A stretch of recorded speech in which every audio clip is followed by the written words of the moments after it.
Go. All right, good morning, everybody. Good morning. I need more energy. Good morning, everybody. Good morning. All right, good. What's going on, guys? My name is Aaron Douglas. I'm a trainer with Fred Pryor. Okay, I teach this course often. Coming in, first time ever in Minnesota, so it's an interesting experience. What a night I had last night. Right? Coming through, had a good experience. Now, for some housekeeping rules for today, it'll be very personal and interactive. Right? I'm not here to talk at you. I'm here to work with you. Okay? That's how I do my leadership and my speaking sessions. Okay? We're doing communication with tact and professionalism. Right? You know what that means? A lot of role play. It means we're gonna get out the chairs a lot. We're gonna practice what we preach. Why? Because after today, the goal is to have results. Let me say that one more time. Guys, I was just in California doing the same thing with the Bank of California. Guys, we're going to get results today. The way we're going to get results is we're going to actually practice it. What that means is we're going to get out of our chairs and role play with one another, even role play with me. Right? That's how today's going to go. I hope you're ready. I don't think we're awake yet, but I guarantee by the end of today, you'll be awake. Okay? So what we'll do next, right? That's housekeeping rules. Next up, we'll do introductions. Right? So how I do introductions, we'll stand up, okay, behind the chair. We go name what you do here, right? And a really cool fact.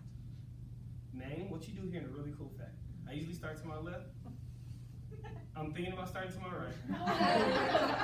But I'm gonna go straight down the middle. Perfect. So here's what we'll do. We'll go like the clock, if you don't mind. Yeah, Perfect. sure. Okay? Does everybody sit up? Everybody, yes. You Everybody stand behind the chair, you go name what you do here and then a fun fact. Okay, I don't have a fun fact, but Tara, I'm the Director of Human Resources. Okay? And my daughter is deaf. It's kind of cool. Cool. Now Yeah. that is cool. Well, Yeah. Hey, round of applause to that guy. Hey, it's very interactive. Hey, how's it going, sir? Good, how are you? Doing well. We're doing introduction. Oh, where are you sitting? What's that? Where are you sitting? I was sitting right next to Oh, you. okay. Think of your fun fact about yourself while you're Okay, Oh, so no. just to fill you in, my name is Aaron Douglas. I'm the trainer. We're doing introductions. We're gonna go name what you do here and fun fact. Ooh. Start thinking. Yeah, start thinking. We got some time for you, Joe. Next up. I'm Joan, I'm the receptionist here, Okay. and I'm the oldest one here. Are you sure? I know. Are you sure? Are you sure? Probably. And I don't like to speak in front of people. Okay, glad to meet you. Next up. I'm Trinity. Okay. I do title work here. Okay. And then a fun fact is my nephew's actually partially deaf. Oh, interesting. Wow. Okay, good. My name's Amanda. I'm the real estate action coordinator here. Fun fact is growing up, I used to raise rabbits. And my dad and I actually got matching tattoos Oh, of a rabbit. Wow. My dad is 70 now, so he got his first tattoo at 69. Okay, pretty good. With me. I am Taylor. I'm an auction support associate. Fun fact is I finished my 64th book this year on Wednesday, so. I met some wild. Hey, that's wonderful. Yeah. Wow, so we're on one, so. Next up. My name is Kylie. I do admin support here. Fun fact about me is I have been born and raised on a farm. No longer live on a farm. Wow, nice. My name is Nate. I do the design work here. Fun fact, I like to garden and I grew a bunch of peppers last year. Oh, nice. Come on, Joe. Hi, I'm Mark. I'm the CFO for the company. And fun facts about me. Wow. I had my first grandchild. Yeah, how about that? So I think I am. We'll have to have a debate offline. We can say it now. Oh! Hey, what? Challenge. It's a challenge. This is communication day. Let's go. 60 Oh. and a half. Okay. Next up. I'm Jessica Keenan. I do the marketing and lead the admin team here. And fun fact is I am a grandma to 3 and I am not the oldest person. Nice. Okay. Next. I'm Angie. I'm the controller. And in high school, I was an athlete and a math Okay, good. And so once again, Mark, just to inform you, today's very interactive. Okay, very collaborative. We'll do a lot of role play, one another as well, and then you'll come up sometimes as well. So it's gonna be quite interesting to see how this goes. I'm very excited. I do this training all the time, just in California doing it, and Virginia a couple days ago. So we're gonna have some fun.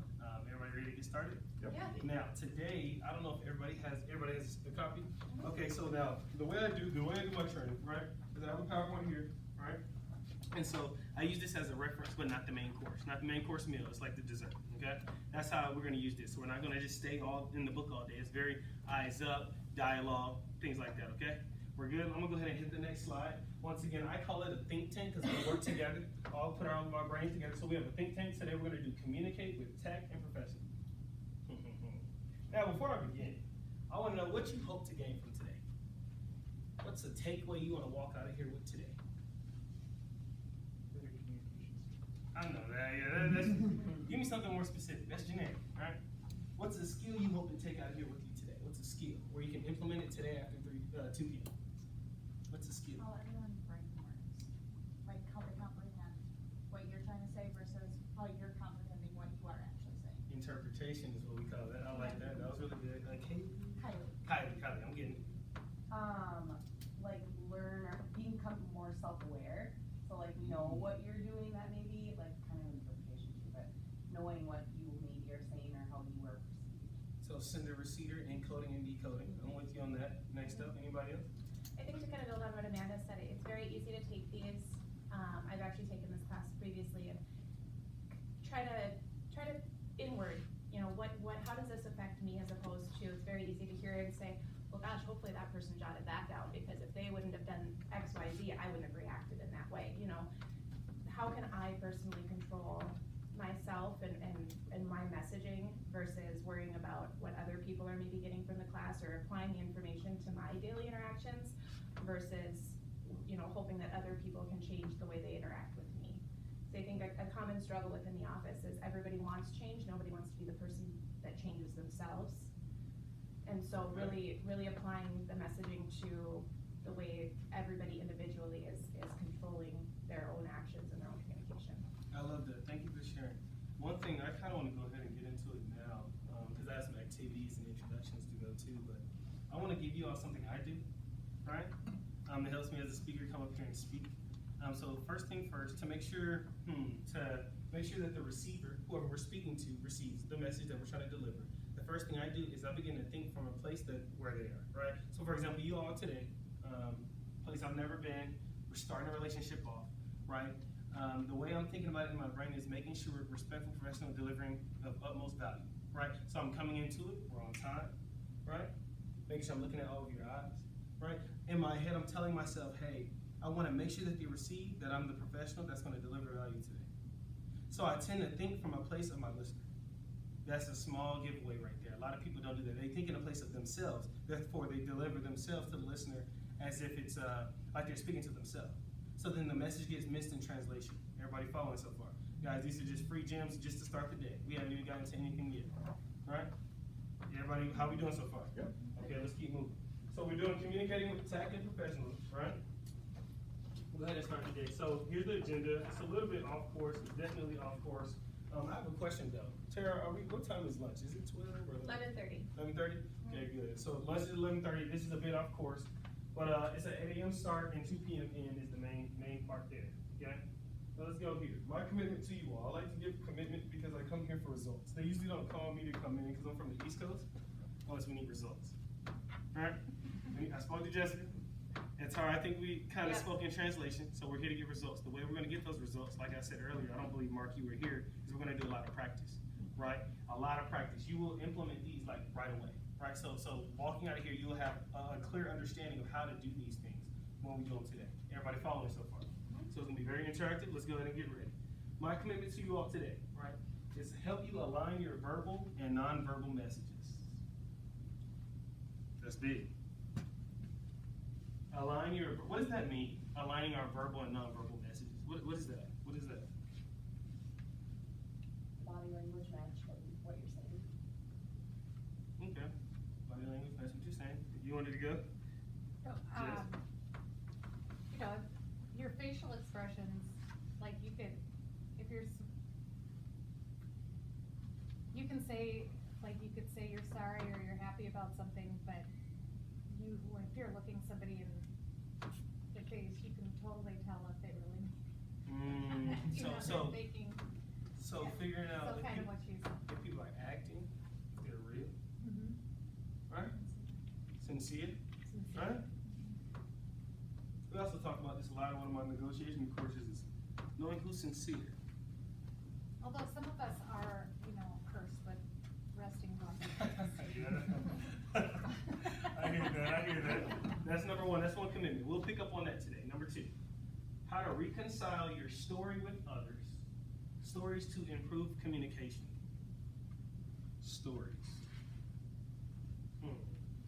Anybody have any feedback on that? Stories. Are you using stories constantly? Right, and if so, how are you using them?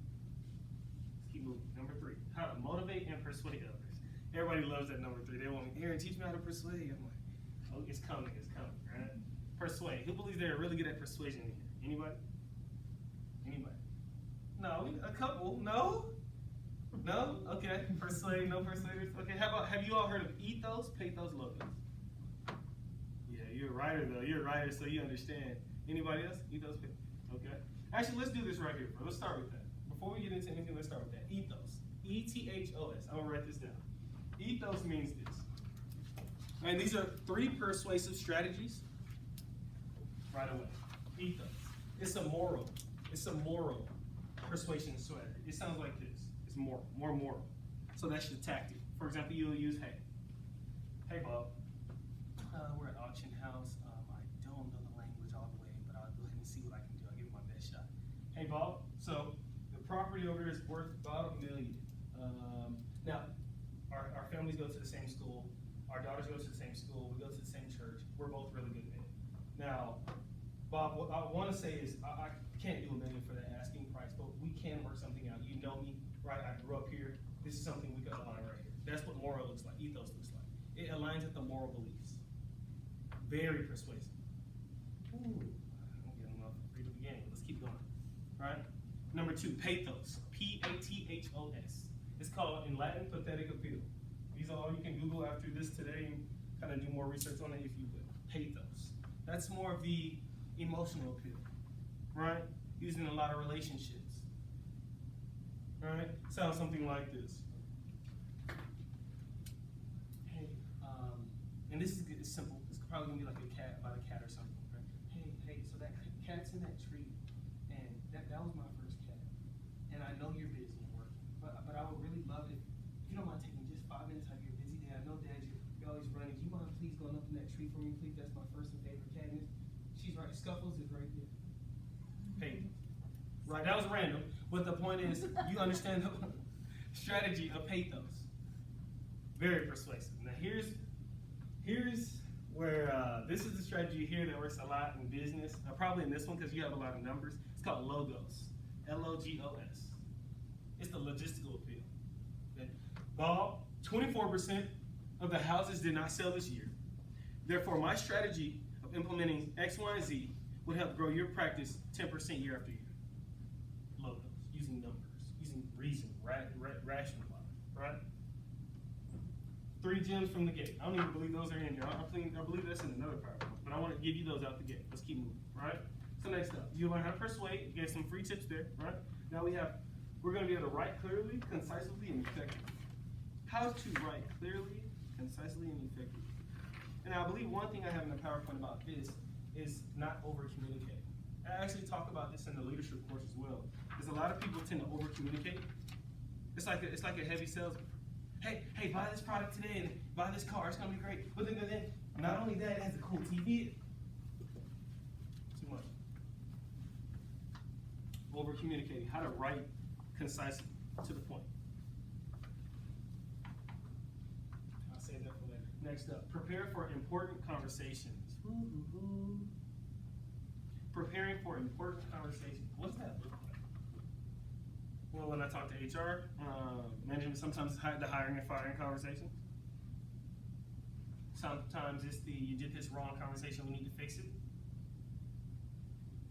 Anybody have any examples as to how that would help you in your day-to-day life? What important conversations do we have here at Steffi's? I'm saying her, Steffi's. Steffes. Steffes. God, Okay, step is auction. Alright, what's an important conversation we may have with a client, customer? What's an example? What's an important conversation? Difficult conversation. Anybody have one in mind that pops up? Maybe, hey, can't buy it at this price. Maybe, hey, no, y'all say that. No. Trucking. Trucking. I mean, that's a important conversation that we have to have a lot, because we only have independent contractors. So they're not actual Steffes employees, but we have to kind of bat for them, if that makes sense. Fight for the subcontractors. Difficult. I was with a construction company in Vermont, they were talking about that. Anybody else? Taxes, talking about taxes, you know, people are, why am I getting charged tax? As far as I'm, you know, things like that. Anybody else? I wanna hear all these responses early on before we get into the day. Any other responses? What important, the question is this, what important conversations are we having on our day-to-day where this could be useful? Learning how to persuade, preparing for important conversations. What do we have? What do we have? Are we having, we are taxes, we are trucking, give me one more, give me three, three's the crowd. One more. I think just conversations amongst everybody within the office, just employee to employee, as Okay. opposed to outward facing. Okay, solid, so employee to employee, we'll work on that. Active listening. When I bring up active listening, and I can't give all the gems too early in the day, but active listening, people say, oh yeah, Aaron, I know that means listening with a purpose, right? Not passive listening, right? They tend to throw out the easy gems, right? We're not talking about that type of active listening entirely, right? Listening with our eyes. Picking up our different sensory, visual, sensory perception. How do we listen with our eyes? How is that possible? If we have ears, how do we listen with our eyes? Eye contact.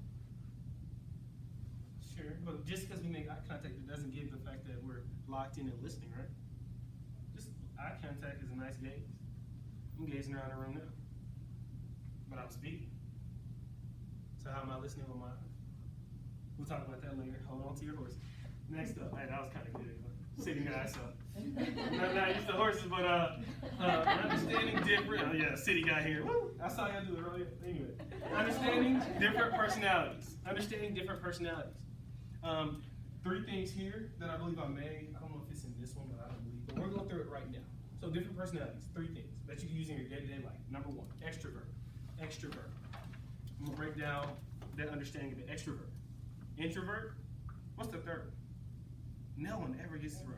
Yeah, you're the first one in like my sessions to actually get that right. Ambivert. Would you like to explain to the group what an ambivert is? Ambivert's like an extrovert and an introvert, someone who can be outgoing and friendly, but also kind of quiet and reserved at times. It's like it's a mix of both, and it's different. Or like you can be extrovert at work, super outgoing, and all that, and then you get home and you're an introvert. Bingo. I'll start because we're gonna go around the room right now. Right? While we're at my commitments to you all, we're gonna say who we are. Right? Ambivert, extrovert, introvert. Now I'm an ambivert. That means that today we're big, we're bright, we're presenting, we're public speaking. Right? Eye to eye, focused, giving you all my energy. What that means is after this getting on the flight, that's going to be some sleep needed to regain that energy to do whatever I have to do when I get back in Charlotte, right? Everybody following? So, ambivert is a combination of both. Now, to my left this time. I know, Kylie. No, you're good. To my left. I would say I'm an extrovert, just because I have no problem talking to people, starting conversations. I could be anywhere. I have no problem doing that. Actually, it brings me great joy. Nice. Okay, so we got an extrovert, and the reason we're doing this, everybody, so that we know the people in our office a lot better, so we know how to communicate with them. For example, now I know she's an extrovert, so I know now, hey, when we have interactions and we talk, she's the one that's going to kind of come out and be vibrant. Right, vibrant comes to the front. I know that, right? So now I can say, hey, Kylie, I got you now. You have to come up to the front. You have to come up to the front now and role play with me, just because you're more comfortable in yourself with that, right? So when we understand it, and we know the people that work around us, we understand it. Oh, worth money. Worth money. Go ahead. I am an ambivert. I like talking to people, but I know when enough is enough. Hey, good to see you, Melody. Nice. There's not many of you. Good. I'm the same, yeah. Ambivert as well. Yeah, I can get all jacked up, but then I need to have quiet time to recharge. I love that. Thank you, Mark, for sharing. Jess? Ditto. Really? Yeah, I like extrovert here, and then I'm like, I like my small little circle, and I don't like to Now, here's a caveat here, right? I like to have tricks on my sleeve, right? Things in my back pocket. Later today, we're gonna do a personality test. So we're gonna find out. I just wanna hear what you say at first. Next up. I'm an introvert. Okay, introvert all the way. I'm more of an extrovert. Extrovert, like that. Annie? Okay. Yeah, I guess I'm not real sure. Okay, I like Mostly that. introvert, probably. Okay, Trinity? I think I'm an ambivert. Okay, nice guess. Amanda? Yeah, same. Same? I'm an introvert. Emily? Well, we'll see. And so that's the 7 commitments from Unique to you today. Okay, any questions on those so far? All right, those are our takeaways. Any questions at all? Good, let's get it rolling. So next up, we have an activity, as a matter of fact. And it's gonna encourage some leadership and teamwork. The reason I do this is to get you all blood flowing early, working together. Now, the goal here is to stand in a straight line, from the shortest to tallest without speaking. You only get like 6 seconds. Matter of fact, for this group, y'all are smaller. Let's go 5. Guys, now, you're like, wow, stay with me here. Mark, there's a reason I'm doing this here, right? If you catch it, you'll see. And we'll see in the exercise. Now, I believe the way the room is most long that way, right? So we'll probably have you all jump in a straight line in that way. You get 5 seconds, you cannot speak. It's gonna be shortest to tallest. Where's the beginning? You guys create that. You guys gotta create that with no words. That's the point of the game. It's a beginning icebreaker, if you will. What this is gonna tell me, it's gonna tell me a lot of things. Before we begin, how do you all think how the team culture actually is here? It's gonna tell me a lot of different things, but I can't wait to see how it goes. So your time starts. Oh, you may want to get ready. And also, you're gonna do this 2 or 3 times, and then I want to hear your feet. Oh, no. Stay seated first. We're not gonna make it easy. This is not. You cannot speak. So you have 5 seconds to say any last words, starting now. Left to right. Tallest to the left. That's it. Oh. Here we go. You have the back room here. 3, 2, 1. 1, 2, 3, 4, 5. Let's go. Wow. Everybody have a seat. 2 more times. Don't worry. 2 more times. 2. And can't speak now. Don't cheat at the break now. Mark, don't let them cheat on you. Last time. This time, opposite ends. If we had shortest here, we're gonna have shortest there. 3 seconds. Oh, gosh. You just did it in 5. You should be able to do it in 3. Time starts in 3, 2, 1, go. 3, 2, 1. Almost. Everybody have a seat one more time. One more time before we get into the knowledge you have to say. One more time. No talking. One more time. Get the blood flowing nice and early. One more time, guys. And you have a seat and we'll learn. Don't worry. Now, how do I do this? We'll stick. You guys choose shortest to tallest. And this time what we'll do, we'll line up this way. 3 seconds. 3, 2. Stay seated. Everybody, I see we're leaning. Now this time the person that cost the group has to come stand by me today. And we'll teach together. Oh. Teamwork at its finest right here. Huh? Teamwork at its finest. Here we go. 3, 2. 1, 3, 2. 2 now. 1. I see. Trinity, I have. Everybody have a seat. Give yourselves a round of applause. Now, I want you, Trinity. You get to have a seat right there. I'll call you over. Good job. It's okay, Trinity. No, it's good. It's gonna be good. Everybody's gotta come to the today edition. All right, we gotta practice this, right? That's why I'm here. So, Why do you think I did the exercise? What was the point? What's the point? So we're all one and the same. One of the same? I like that. Give me 2 more responses. I need Brains 3. work very differently. Bingo. You know, I noticed what you did, Tara. You stood in the middle and let people work around you. You saw, you know what I mean? See, so now let's pause here. Let's pause here. We're here. Yes, it's a joke, yes. But it's also important. Tara, she stood up, she stood here, and you all went around. So then, from that, we can understand her thinking, right? Right? Why else did I have us do the exercise? Why else? Give me 1 more. What did that do for us? Why? Our blood pumping? Huh? What's up? We all had a common goal, so we were working towards it. You're good. You're gonna be you guys. Trent right here. What's your name again? Taylor. Taylor. Trent and Taylor. We're gonna be my helpers today. Trent and Taylor. Okay, good. So the point of the exercise is for you all first off to work together. So it was really for you all. It wasn't me, right? So it's for you all to work together. Go ahead and get this thing going without speaking. So you have to align your brains on one goal without speaking. Let's keep moving. We're gonna start with listening, guys. Goodness gracious, we're gonna start with listening. Guys, a lot of people come to me and they say, Aaron, help me. I wanna learn how to communicate better, brother. I wanna learn how to. I'm like, well, honestly, as much as you think it's words, it's actually listening. I listen way more than I speak.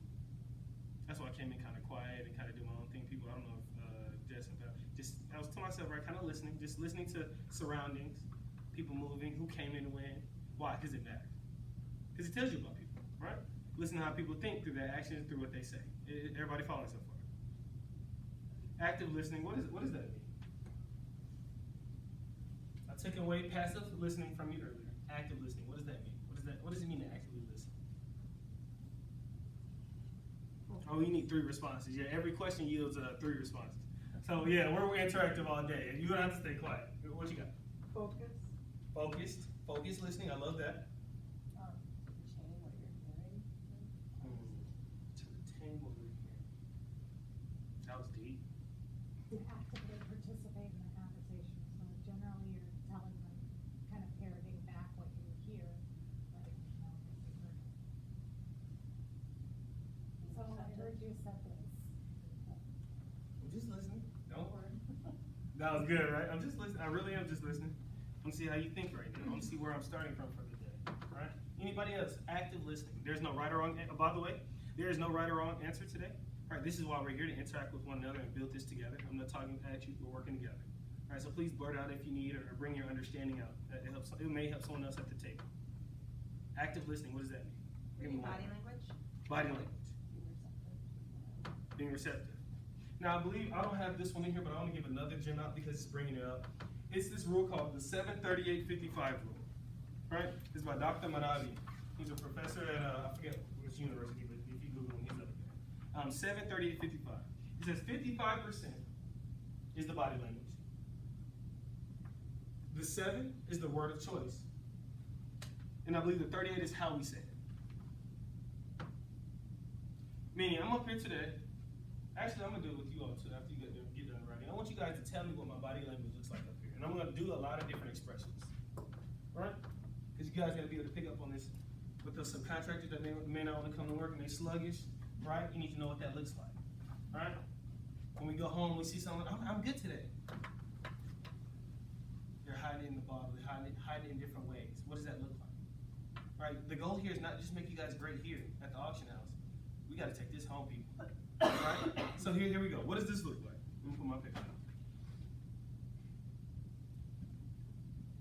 Aaron, how's last night? How's the game?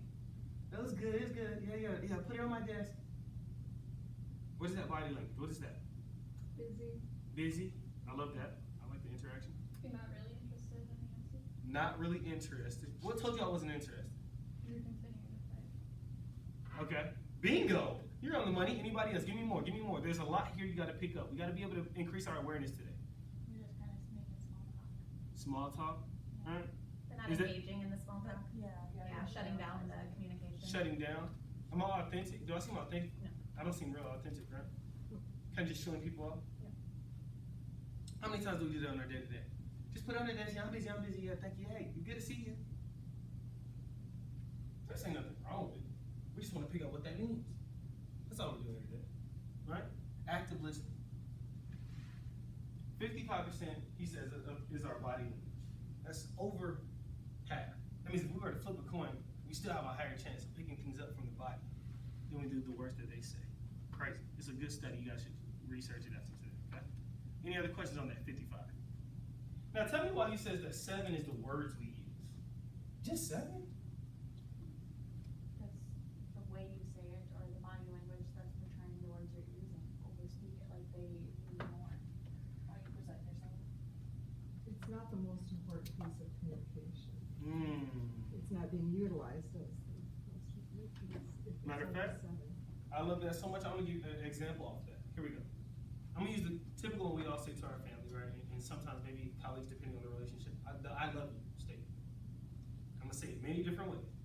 I usually give it 7 in the other workshop, but we'll do like 3 today. Hey, I love you. You mean a lot to me, right? Genuine, real, upfront. Hey, I love you, man. I love you. You my dude, man, right? I love you, right?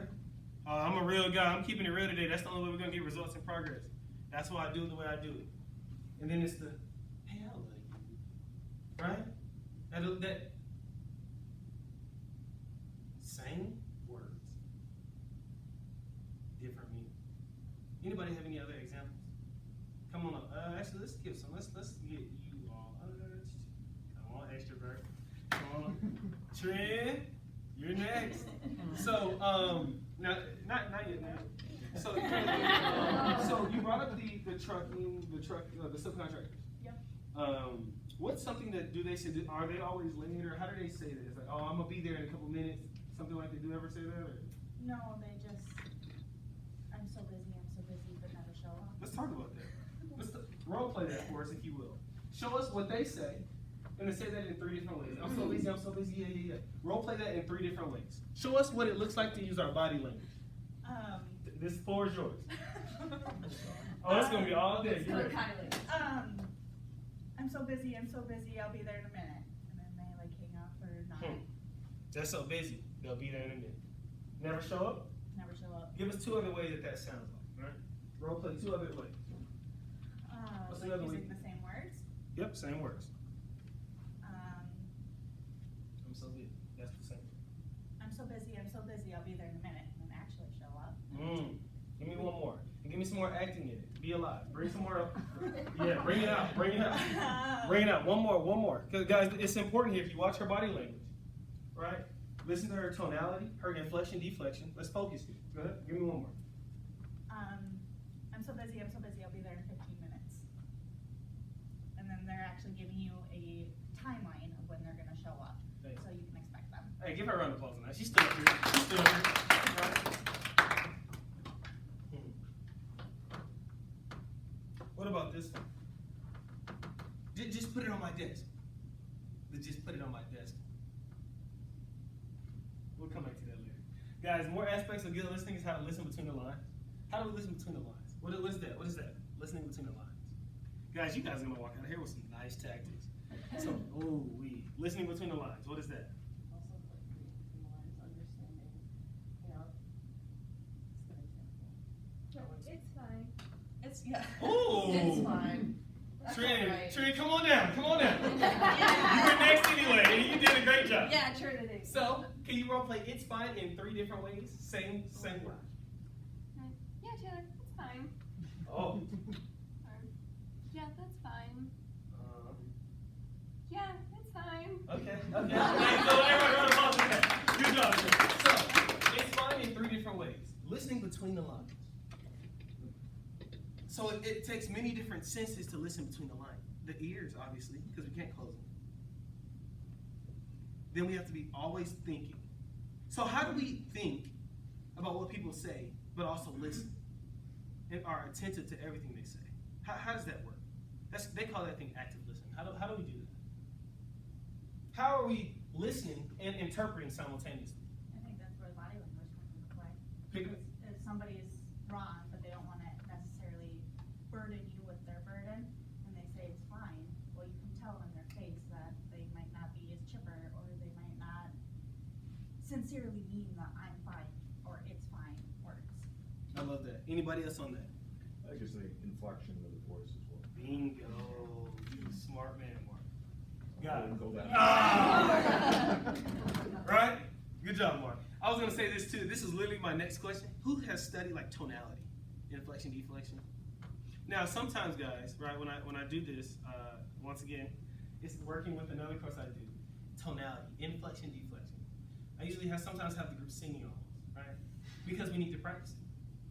Because it's interpreting different things. If my voice is a high pitch, hey, put it on my desk. Hey, put it on my desk. Put it on my desk. It's been a long day. It's been a long day. It's been a long day. It sounds crazy and we get some laughter, but it's very important because you tell the receiver many different things. I have a comment about the in between the lines. So I feel like as a woman, we overthink things though. So like, how do you like interpret it and read between the lines or listen between the lines, but not overthink it? Like, or think, you have to train yourself, I guess, not like think negative, like, oh, they're saying this, but they really mean this. Probably understanding their personality. Right. You know, or like, Bingo. You know what I So mean? knowing the person is very big. So you Yeah. know the person who's sending the message. yeah. And then you pick up on the cues. So the body language, the tonality, the inflection, deflection. And then after you get those things, you stop. You don't keep playing with it. But then, because then you say, hey, well, maybe the tonality was this, and his body language was this, but I know Fred. But nah. Right? You're playing with yourself at that point. So that's a personal Right. judgment that you have to you have to set that barrier. Right, Right. because I kind of taught myself to almost like listen to the words and that's what they mean. You know what I mean? Like, don't overthink it. Don't, you know, because I am an overthinker. Like, I overthink every situation. I And think it, like, kills asking my for husband. clarification like once is one thing, but you shouldn't do it over and over and over again. At some point, they have to take responsibility for, like, I'm questioning, do you really mean that?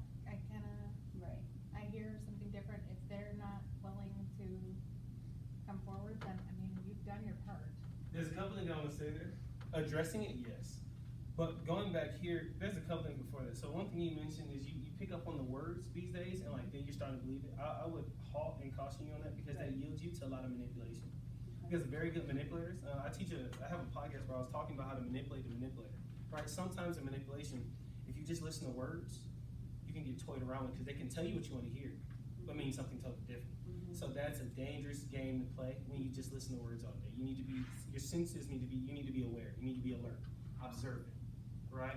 Who's doing what, right? I'm seeing how body language is right now. We got a lot of leaning to the right, a lot of leaning to the left. My fellas are leaning back. My ladies in the front kind of cross, right? I'm picking up on that, right? You got to be alert. Because if you just listen to my words, right? You listen to my words, how I'm acting, how I'm doing it. That's all the takeaway from today. How are we doing so far, right? So I would caution you on just listening to words. That's a dangerous game to play. Now, bringing up the addressing point, amazing, right? Not hounding, but addressing. Yeah, there's a limit to it, like, you Bingo. can't ask, like, over and over again, you have to accept their answer when you address it. Yeah. Cause that's their opportunity, you gave them an opening. Yeah.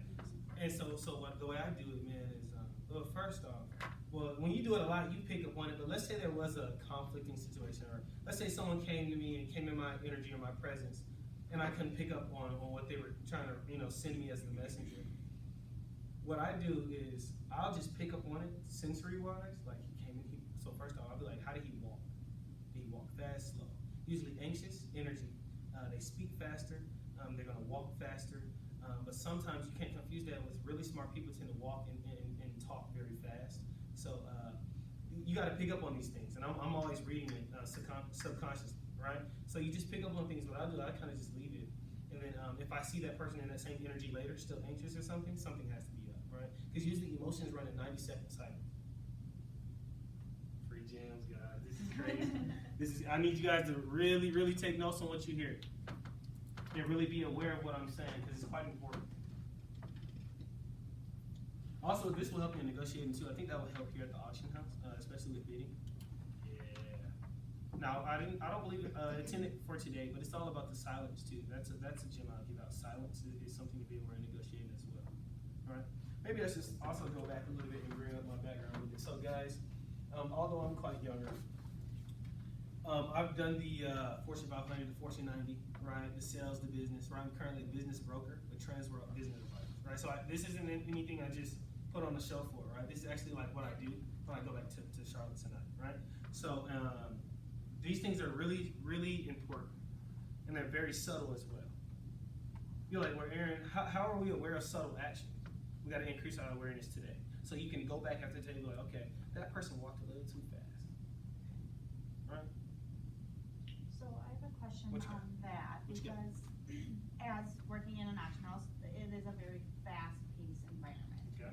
So how do you make sure to portray that as not as you're coming at someone, but as you're just moving a million miles an hour? Here's what we'll do. Mark, do you mind sitting in that chair over there, the one to the left? And I'm going to walk really fast to you, and I'm going to deliver some information to you. Okay?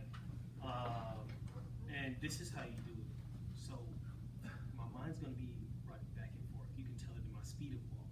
But when I get to him, watch my energy on how I deliver. Right? Because you be like, well, Aaron, why are you changing how you deliver versus your speed of walk? Well, because I want him to receive my message different than the energy I'm in. He has to pick it up different. Mark may have had a long day on his 4th cup of coffee, ate sugar. He could be, right? Somebody could have stressed him, called him on the wrong. But I want him to receive. I don't want, hey, here's all, right? I want him to receive it in a nice way. So I'm going to walk over there as if I had a stressful day as well and watch the interaction. Actually, I mean, oh, shoot. Oh, shoot. Oh, hey, Mark. Hey, how's it going? Good, how are you? Hey, I wanted to drop something off my desk. Wait, if you listen, my tonality went down. I gave him some space.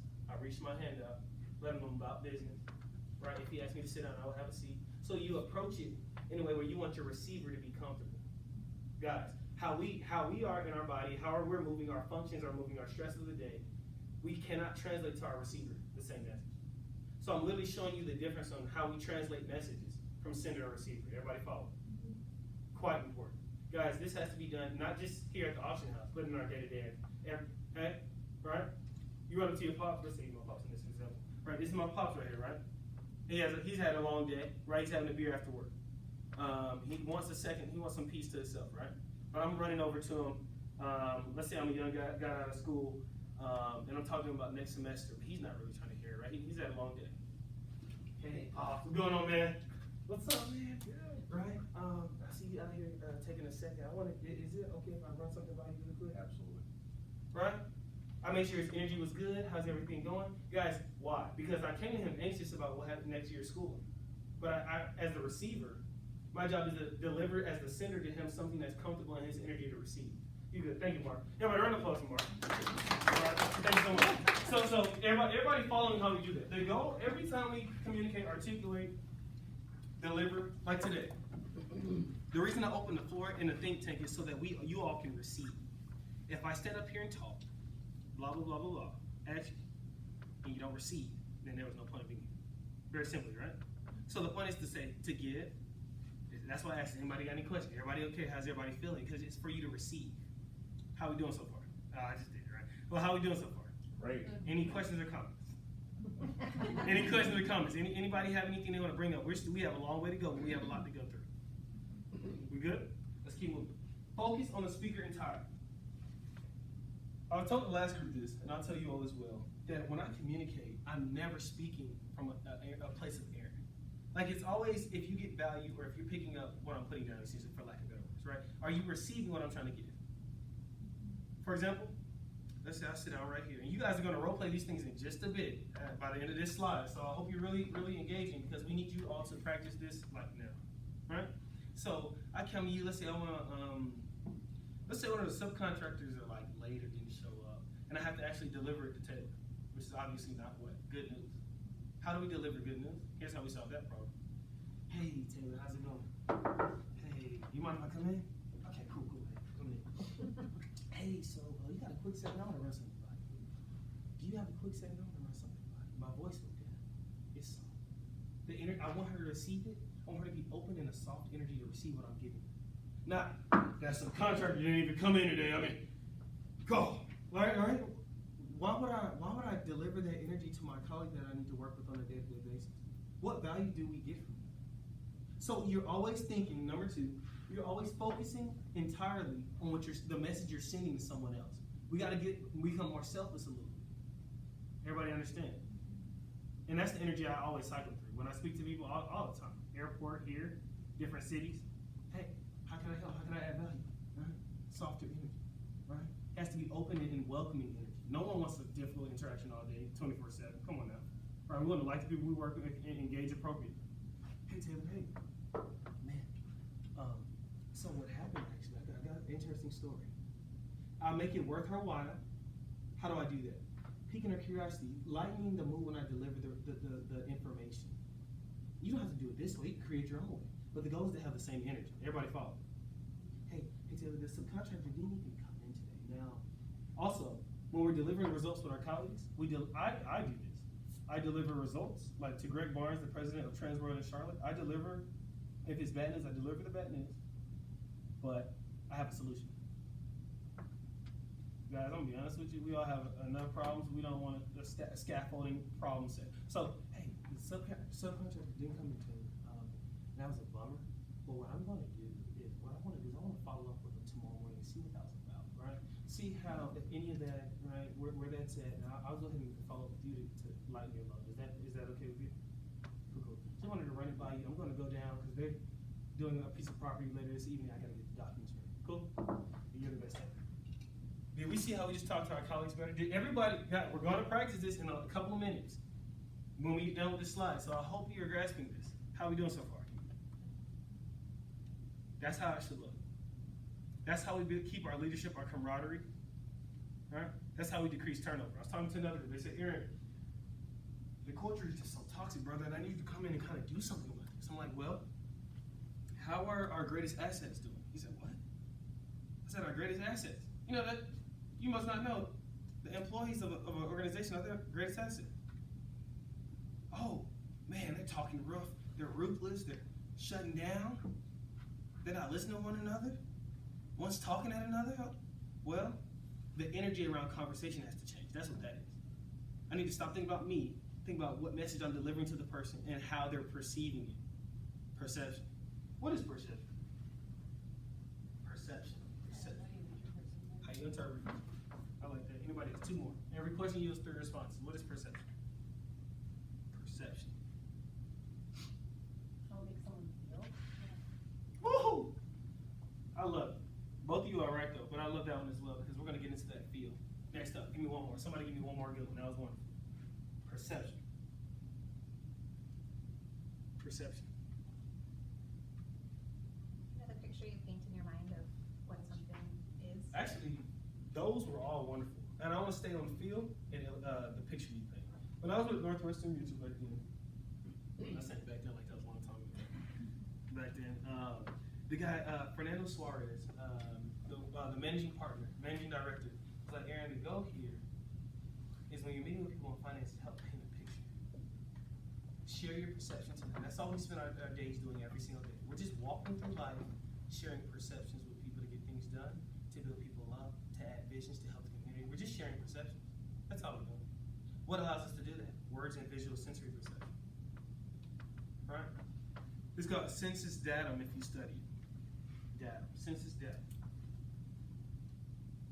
Picking up on the senses. Perception. Oh, I was, matter of fact, last night in your town, I was reading some philosophy of perception. I think by William Ford. I don't know, don't quote me on that. And I was studying like what he was saying about perception. I always learn perception. How can I help people perceive things better? How can I help you all perceive my message so that today you take it and actually use it and it grows your lives, both at the office and outside the workplace? Or else, once again, there was no point. Perception. You brought up how perception and how people feel.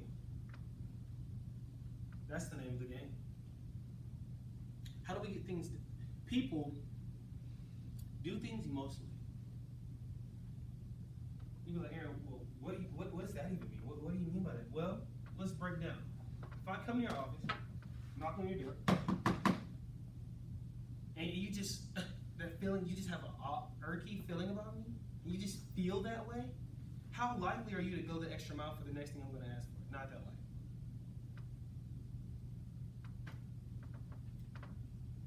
Guys, we gotta create a better energy around conversation here. At least, let's have that takeaway as a group. So let's practice. Hey, everybody, don't look nervous. Don't look so nervous. Hey, don't look so nervous, guys. Let's practice energy around conversation. And I want you all, I need 2 contenders. Now, I already called on a couple. Taylor, you mind coming up? What's your name again? Nate? Hey, come on down. Everybody, round of applause while they come down. Give us some motivation. Hey, we need more energy. We need energy. We need better energy around conversation and better energy with one another. Now, you guys are gonna role play. I'm gonna let you all create it, but the point, the focus, right, is I wanna hear energy around the conversation. I wanna hear more working together instead of delegating.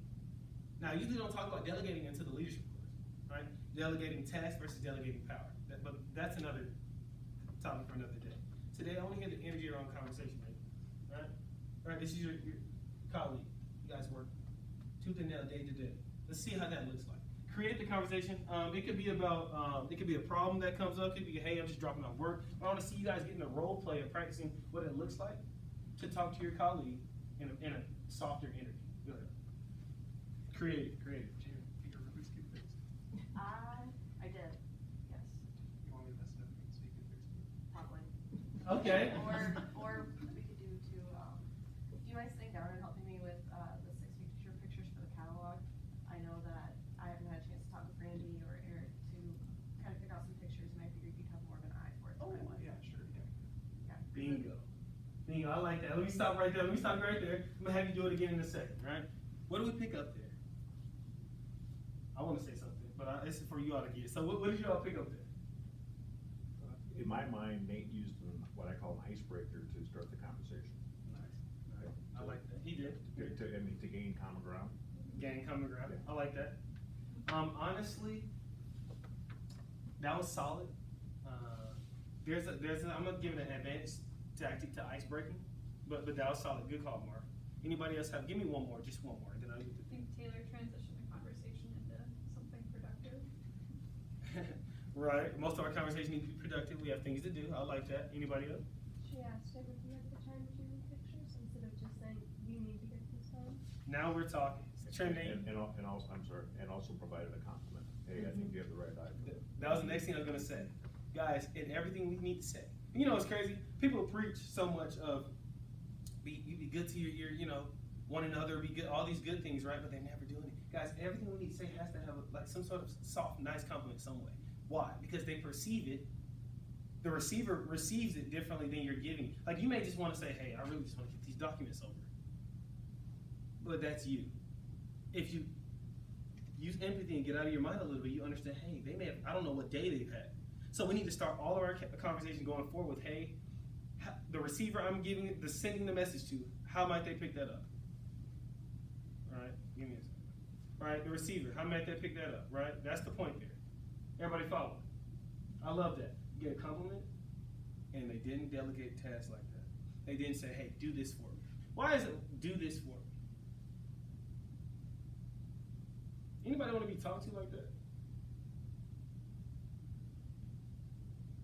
That's something we say, go outside. That's like a dog, right? Go outside, time to go pee. You'll be surprised at how many leadership trainings I do and how many people I talk to that they're like, actually, that's actually what I do. Like, I actually need to revamp my whole thought process and my paradigm of thinking. Trinity, that was amazing. That's what this whole thing is about. Do that for me. Well, I get the anxieties running, the blood pumping. Y'all have a auction this evening, right? Documents, right? May have to go put on a suit or whatever that looks like. I get that, but we can't talk to our people we work with on day to day like that. That has to cease, right? Yeah, I mean, if you create that anxious, if you say do this, Nate's gonna go back for probably a half an hour and fester about and being anxious, just the way he was asked, right? Rather than hey, can you help me with this? Well, when you talk like that too, it feels like you're getting talked down to. It doesn't feel like you work together. It feels like you're insinuating I work for you and I need to do this for you instead of working together. I love that. Taylor, high five, 2 claps on that. Give me one more. All right, guys. Now, stay here because I want you guys to do it one more time. I'll probably give you a difficult situation because I want to hear how that works. But in the meantime, I want everybody, we're going to take a deep breath. We're going to take 3 seconds in, 3 seconds out. You're like, Aaron, man, what are you doing, man? What are you doing? Well, the point of this is we actually need it. Like, before you have those them difficult conversations, them important conversations, it only takes 3 seconds. Guys, 3 seconds could change your day. It's crazy. It changes your delivery on whoever's receiving it. So you still have that relationship, that tight relationship in the office where you guys can keep doing each other favors to get the job done and whatever that might look like. Everybody understand? So we're gonna go, I'm gonna role play, so we'll go 1, 2, 3. 1, 2, 3. Here we go. Everybody, 1, 2, 3. 1, 2, 3. 1, 2, 3. If we can't have those 3 seconds before we have those tough conversations, something. One more time. If we can't have those 3 seconds before a conversation, that's on us. That's on us. Right? Let's walk out of here with that. Gotta take your breaths. It's okay to have a quick breath. I know you're running hall to hall. Oh, I saw somebody come from the steps. Maybe steps upstairs. I saw somebody upstairs earlier. So, right, I know you're running all through this place. Many different documents, many different hands to shake. I get it. Subcontractors, you need them. I get it. But we gotta have those 3 seconds because we need the receiver. We want them to. This is actually the art of persuasion. I'm actually teaching you the secret, and it's a really finite tactic that works all the time. How to get people to do things for you is what I taught you how to do. You play with their perception on how they receive you. I don't know. I think that's a reset. I think so. It went over the head. I don't think you guys got it. I'm teaching you the #1 art of persuasion. How to get things. How to get people to do things for you.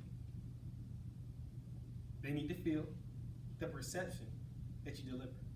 So might as well make it a perception worth delivering. Anybody follow me? Everybody get so far? Something to take away. Now here's the tough situation. And I need, Nate, give me an anxious energy if you can. Just try to create it. Like a upbeat, like a high blood. Yes, try to create it however you may. You're past deadline. And let's say you have an assistant, right? Your assistant out of office. The auction's today. Matter of fact. Give it at lunchtime. So you have 2 hours and 57 minutes to go. None of the paperwork is ready.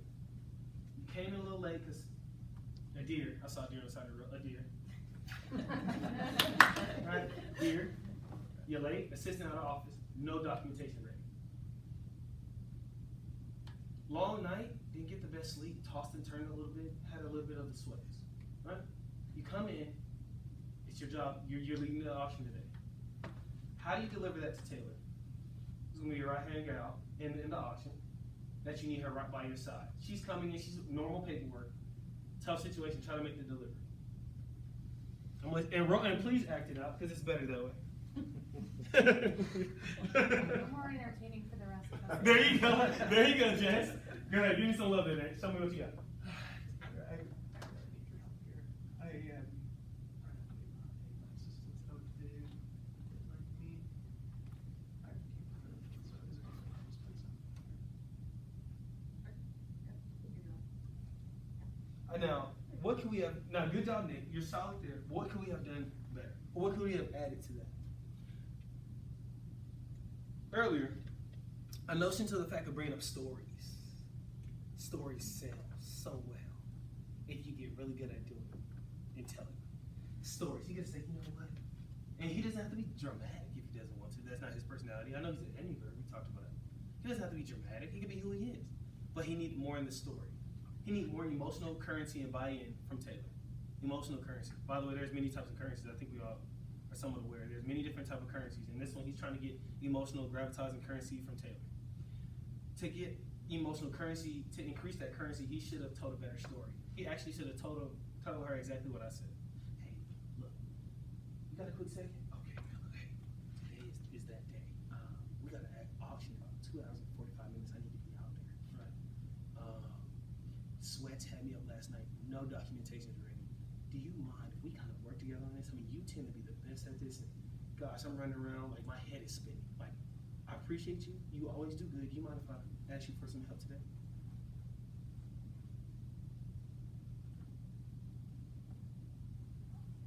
Silence. You heard that silence? Let that sit. Why are you so hard? What you thinking? What do you think? You good? No, yeah, it's Something, good right? information. That's why we're practicing this. So we can implement this right away. Like today after 2, guys, we need, like I told the last group, let's practice, right? Do this at the house. Come in, busy day, your wife or husband, whoever, hey, right, just switch that up. How they receive it. We don't know how they're doing. We don't know what they're going through in their brain. till they give us the signs for us to perceive. Until that, we don't know. So come in, hey, how's it going? Right? That prevents so many fights, arguments, and keeps the relationship pretty strong and sturdy, people. That's what we need. All right, thank you, round of applause. Thank you.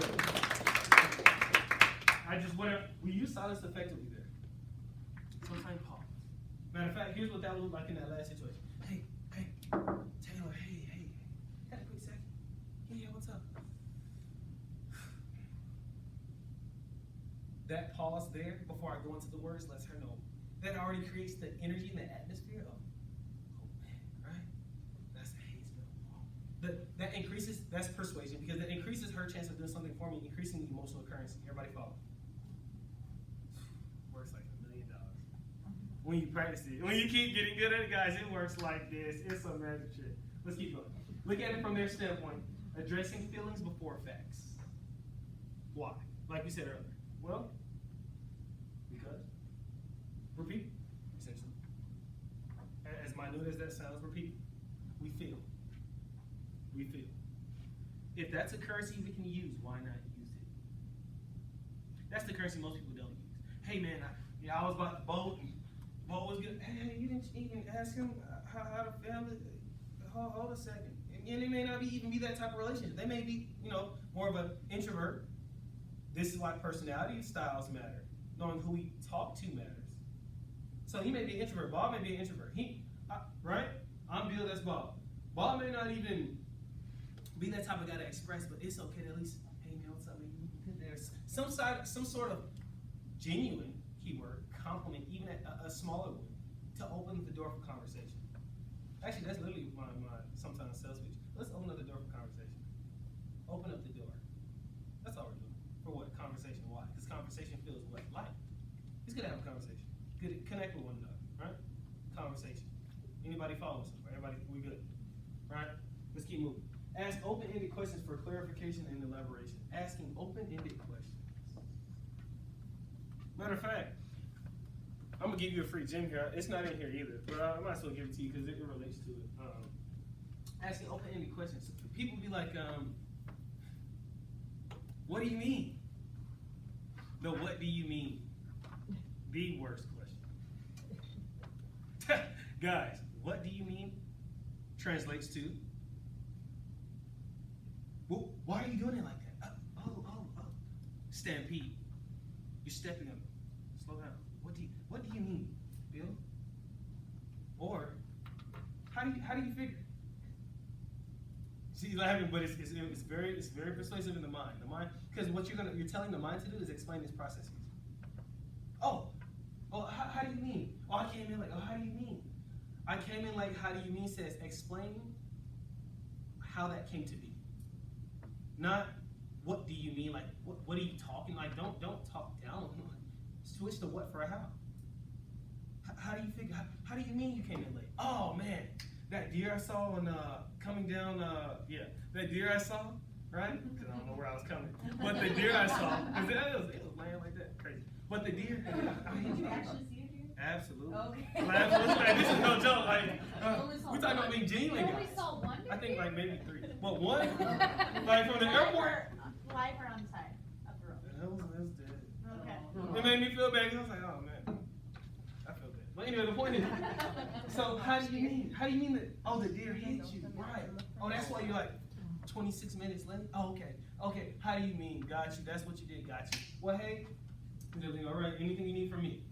As leaders, we need to ask that question. I'm getting free gems. I shouldn't even be saying this stuff. Is there anything you need from me to?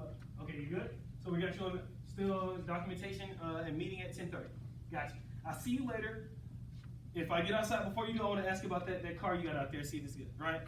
Things like that. How do you mean? How do you mean? Not what do you mean? What are you talking about? None of that stuff. Trash.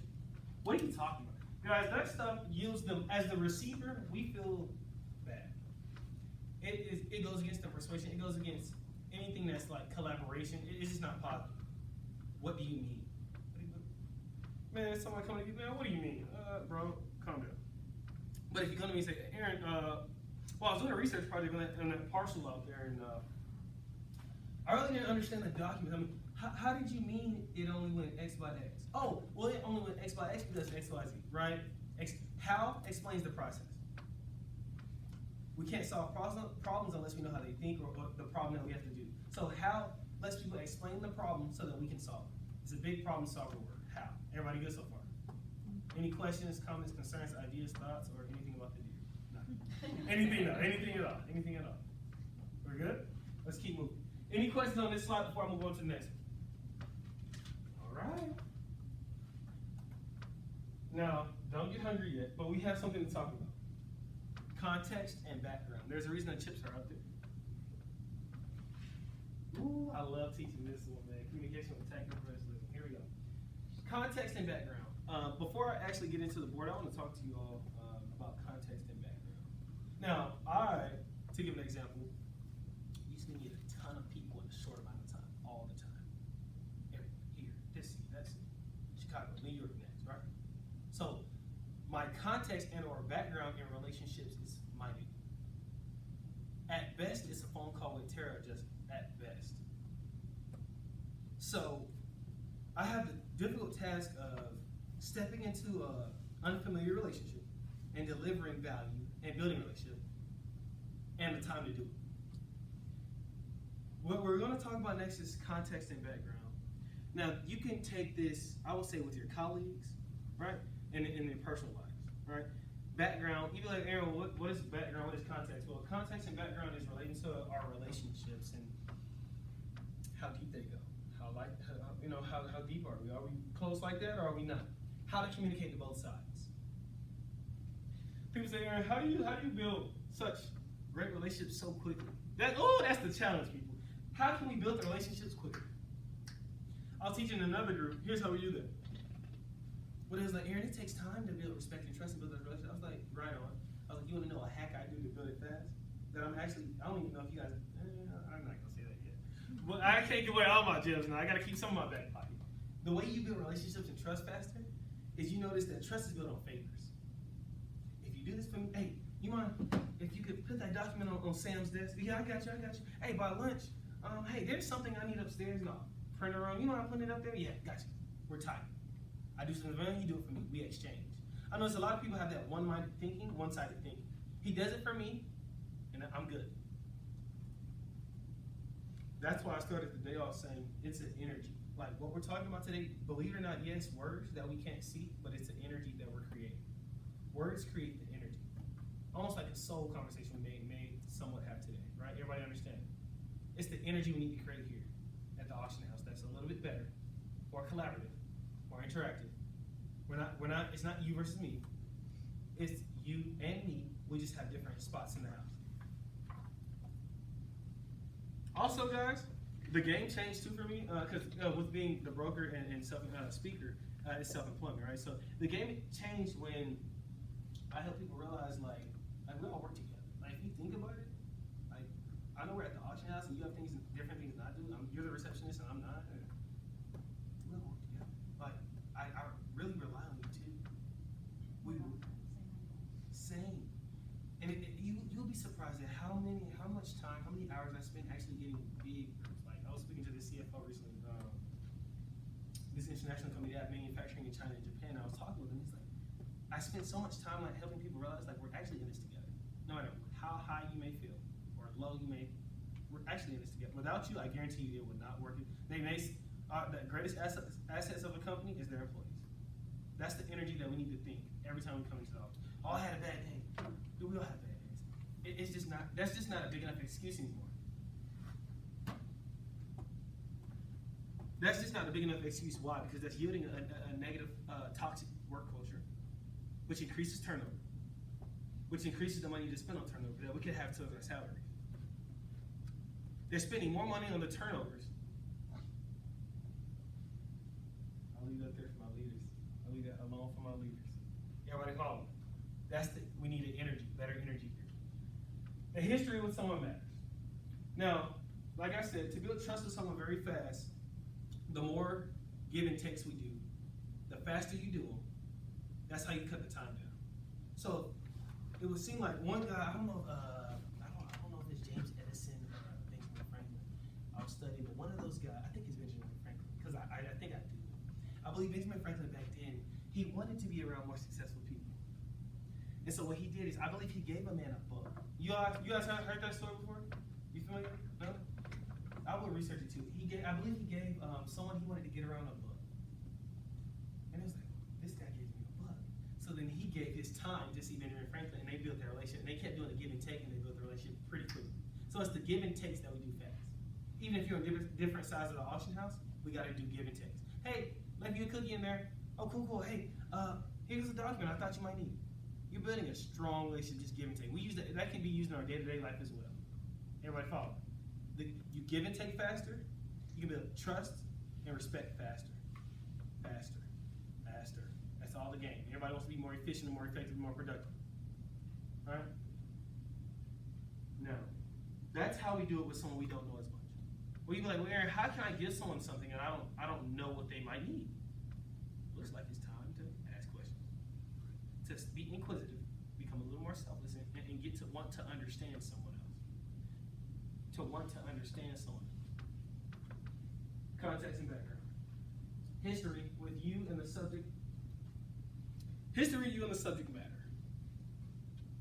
History. How far y'all go back? How many times? How does this sound? And I've been knowing Bob about 23 years. I act a lot, so I could play all the roles, by the way. I could do them professionally, normal, all those things. Look, Bob and I, we go back. I mean, come on, right?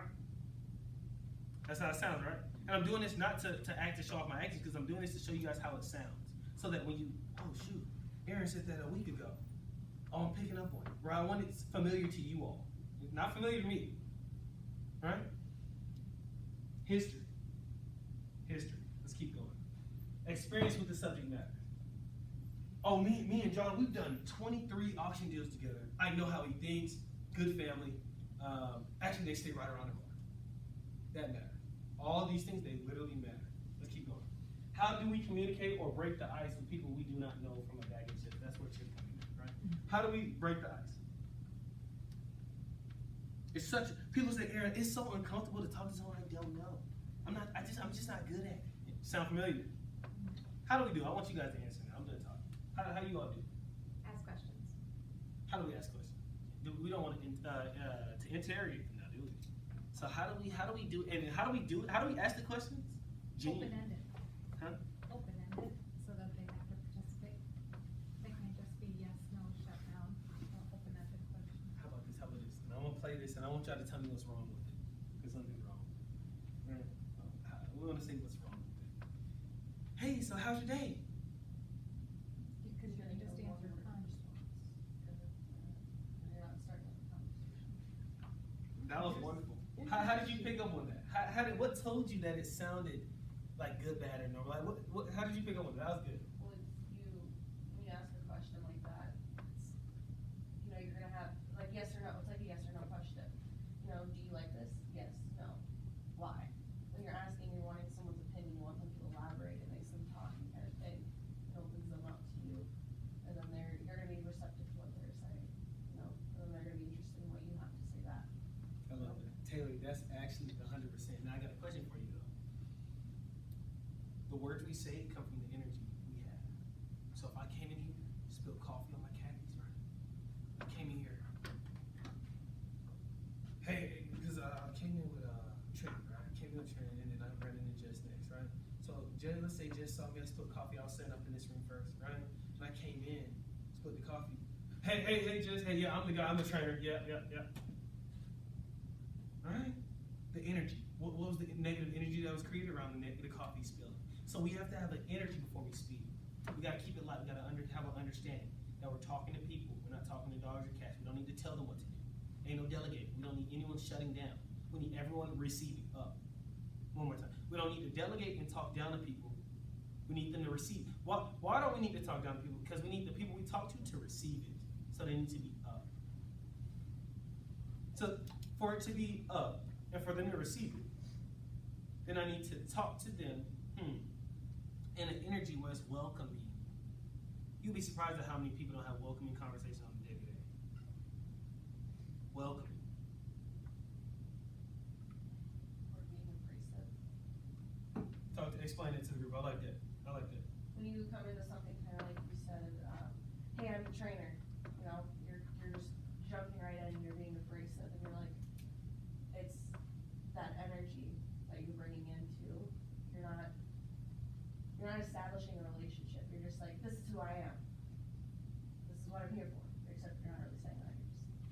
You Garden. expect them to know. You expect whoever you're talking to know what you're talking about. I love that, Taylor. You're on the money today. Anybody else? This is room for you all to discuss here. Right? Matter of fact, let's do it like this. It's gonna be more value oriented if we do it like this. On the day to day, I want to hear something that comes up in energy and talks where we want to change it. For example, maybe someone is like, by the time you've encountered someone coming in and kind of messing up your day and how you want to better perceive that or how that should be better handled. Anybody have an example you want to give? It's okay to be open. For starters, I mean, I think our sales reps, I mean. Talk about that. Well, what you got? What you got there? I could be Eric. Yeah. For you. Yeah, our Okay, what sales. you got? I'm gonna lean on it. What you got? Hey Kylie. Matter of fact, I just finished this list. I need you to type it. It's not, I know it's next month, but I just need you to type it. You can take your time though. But I have a list. But we do have it ready. I can just wait for you. Yeah, I have a list that I need to. Yeah, when does that open? Like next week. Okay, but I have pictures for this too though. I mean like the gallery pictures, so you can just slap those up and put those up. That'd be great. Do you want me to change the gallery pictures every week too? If they get better, yeah, you could just like flip through them, whatever ones you think are great. Okay, Yeah. I'll put that on my list. But I don't like that one though, so just don't do that one. And I think we should revisit the lot order. Yes. Cause I like how we have this first, but I also really think that this combine right here should go first. Yes, okay. Okay. I'll get with But yeah, you can take your time. I'll see what I can do with it. I'll just wait. I'll be in my office. and now I want to ask you to the group. One, Taylor, you need to be up here with me. Hey, yeah, I want another example too. Just in just a second. How many times is that happening to anybody else? Does anybody? Oh, yeah. Yeah. Oh, yeah. With that person in particular, Every every single one. person. There's a reason her acting was so good. Wow. How about another person? Is this common within the sales reps? Yes. Oh, yeah, I got one. Oh, okay.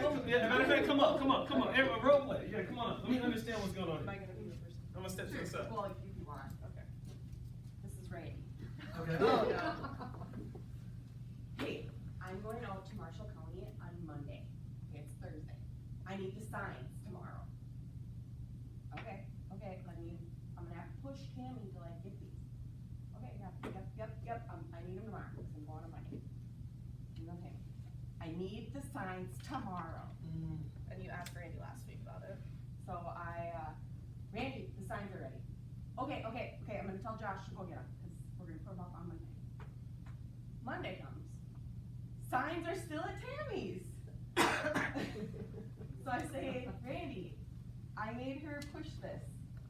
We'll put it on me. It's my fault. My fault. Yeah. Just tell Tammy it's my fault. It falls on me. Right? Is that a bad example? No, that's wonderful. Hey, let's talk about that, man. And I'm here to solve problems as well. Give yourself a round of applause. I needed that, right? You're giving feedback. You're buying in, right? Here's the thing. We need to then discuss also how to handle when people give us stuff. Instead of always being the center, let's talk about being a receiver for a second before we move forward. Right? I'm not here just to talk about whatever this is, right? I'm here to solve these problems, right? So as a receiver, when someone negatively dumps on us, how we respond. How do we respond? How are we responding currently? Like when they do that to y'all, how are you, I know how you feel, but how are you responding? So it happened again yesterday. Wow. The same situation.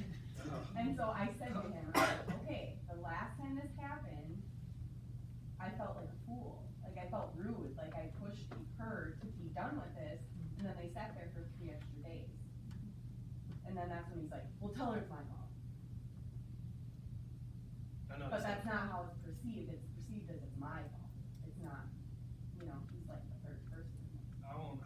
You know what I mean? This is Yeah, advanced and technique. you don't wanna sit and I don't wanna Randy- burn- You don't wanna throw Randy under the bus too. Right, and I don't wanna burn I'll bridges. throw Randy in. Oh, No. like how do you, how So do you here- I don't know handle if that? it matters whose fault it is, Or it's just just like that it's that's- happened. it happened. And we need to find a solution somehow. I like how you think it's zeroed in on the goal. Guys, there's a strategy I use, man, and it's advanced. It's like advanced persuasion because you're gonna play with people's perception. I don't know if I want to teach it because you have to have your judgment call on how far you go with it, right? But the goal there is a lack of it's a communication issue, right? He believes that he can come in and say, he or she believes that they can come in and say things, and then you tell them the process, and they're just still like they shoot it off by the wayside. What you have to do, since he's in this radio station called WIIFM, it's called What's In It For Me, right? No, literally they taught that in Sales Gravy. Jed Blount, I read his books. He has the sales books, right? Sales series. And he talks about it. He says the WIIFM, what's in it for me? So you gotta play, that's okay. People say, oh, right, we all need something. We're here to serve one another. So that's okay. You just now gotta play in it. So you need to, the energy is you wanna create a way to say something that gets his attention based off, like, for example, he needs you to do things for him. So you gotta translate it in a way where, hey, for me to get this done for you, you need to do this for me. I'm not supposed to teach these. These are hide in my back pocket, and I only pull them when I need them. Trust me. I only pull these when I need them. And that's what you do as a receiver. When someone dumps you, they have control. Then we call it negotiating control of the frame. They have control of the frame. So now you need to get the control of the frame back. Because he's demanding something from you, you need to make it an exchange. You need to make that clear. You do that through tonality, word choice, pausing, or actually what he needs you to do. Or you can make it more personal, so you use pathos, ethos, logos, that's why I gave them to you. Like, there's many strategies, but you gotta get control of the frame again so he's not dumping stuff on you all day. Yeah, whatever, yeah, that's on me. Actually, in that interaction, before he gets to that, it's on me. Hey, Randy, quick second. Pause. Oh, pause hurts though here, because they leave, or somebody else catches Oh, them. yeah. Yeah. Yeah. Like kind of like I walked over there and I was standing. Just have You it don't over there. sit. They don't sit. Yeah, and you can't, like, if you have their attention, you need to dump everything that you need from them right then and there. Otherwise, somebody is gonna come in with eagle wings and swoop them, or they're just gonna walk out to their pickup without telling anyone and leave. So here's what you do. Maybe, gosh, you gotta do this tactic. Meaning, you same tactic, but you gotta go more direct, faster. So you need to start choosing your strategies. You need to either choose between, it's probably not logos, I'll probably go pathos and ethos. Hey, Randy, how long has he been here? 20 years. 20? Hey, Randy, man, you've been here 20 years. Gotta run something by you really quick before you get back outside, right? Hey, so you need this done for me by today by X, Y, Z. I need something from you to make this happen so that you can make your sales. You need to get his attention. If he cares about sales, talk to sales. You need his attention. I bet his feet slow down then. No, They won't. If you get his attention on what he cares about, his feet won't slow down. no. Once the contract No. is, we can't get over it. Everyone's feet will slow down at some point if you get their attention on what they care about. If you I take, think it's all about how you present it too, though. Yes. that's why I told you the judgment calls on you. But you gotta get his attention quickly based on probably something he cares about using pathos. Because you make it seem like, for me to get this job done, I need something from you so that you can get whatever you need done. And you need to get that, however you say that, work that, like how you say, Taylor, however you deliver that, that's on you, but that's the focus. You need to pick his interest fast enough through probably something he feels or he wants, which is all a part of pathos. Yeah, one thing I have just learned just personally is the more you ask from them, the less they're gonna, or like the less you're gonna receive. So I usually just ask, like, if I come across something, it's like, I need this, rather than shooting him a list of everything I need. If that makes sense. Do one thing, get his attention. I bet he'll focus on it. That's what I struggle with is I get a list, I over communicate, and I feel like they, kind of like you said, emotions go like work in 90 seconds. I feel like their thought process does that too, so I'll tell them what I need for a list, and then 90 seconds later, they're gonna forget. That is true, but you gotta keep in mind, and actually a guy told me this in one of my events like this. We was at the Surf and Turf in Laguna Beach, California. Really smart guy, really smart guy, by the way. And he was talking about, he was a C-level executive, but he was talking about, Aaron, what we have a problem with as leaders sometime, or those in management, is the attention span years ago was like 10 minutes. The commercial was longer. Nowadays, with all the technology, it turns to like 47 seconds. So you literally are going against things by having a list to the modern human brain, or the adapted modern human brain. So even if you had the thinking then, like over time, you've been classically conditioned to now have shorter attention span. So you have to give people things that matter to them and that matter to the project with them focused on it, like quickly. Because that long, broad out is no longer, so all that list of stuff, hey, give him like 2. But it's also how you say those 2 that matter to him. Like, you gotta get him to wanna buy into emotional currency himself. So you gotta find ways on how to do that quickly. And the way I found to do that is be direct. Hey, brother, hey, I know you coming by, hey, good to see you, Randy. You stopped by. I know you've been here, some time. I know you want this sell. You talked about getting this sell on this project, right? He like, yeah. You get him to buy in. You need him to buy in quicker. You need him to listen to you faster. To get people to listen to you faster, people, you gotta hit something in them that matters to them. That's a free gym. I shouldn't even be saying it. Gosh, I shouldn't be saying it. I feel I'm just giving y'all too much free stuff. I don't know. I think you should just shut the door once you're in the office. Lock 'em in there? Yeah, and just like, okay. Hey, that's possible. But I think a part of it too is the sales guys have this personality that, yeah, they can manipulate, they don't mean to, they're just like, you go with the flow, and their energy that they bring in, especially Eric, he brings in this energy where I'm talking really fast, and I'm like, why am I talking this fast? I need to Yes. just slow down, and then he'll slow down, maybe. No. But. Eric's But I, calling, you the gotta only make thing sure I you have can your scratch control is paper, 'cause me. he's gonna tell you like 12 different things. And then he'll call someone else and tell them the same 12 different things, just to make sure you're both doing them. Yeah. So they get done. I don't wanna sit here and criticize. Yeah, I was about to say, I don't know They're Eric's not here, so it's specific easy case, to right? So I don't pick on. know Eric or Randy's specific case, but these are strategies to implement right away. I would try it. We don't know if they may work. Try it, right? Try pathos, try it faster. Attention span isn't that long, it seems like. Talk about something they care about immediately, like quicker. Like something more or less they may need.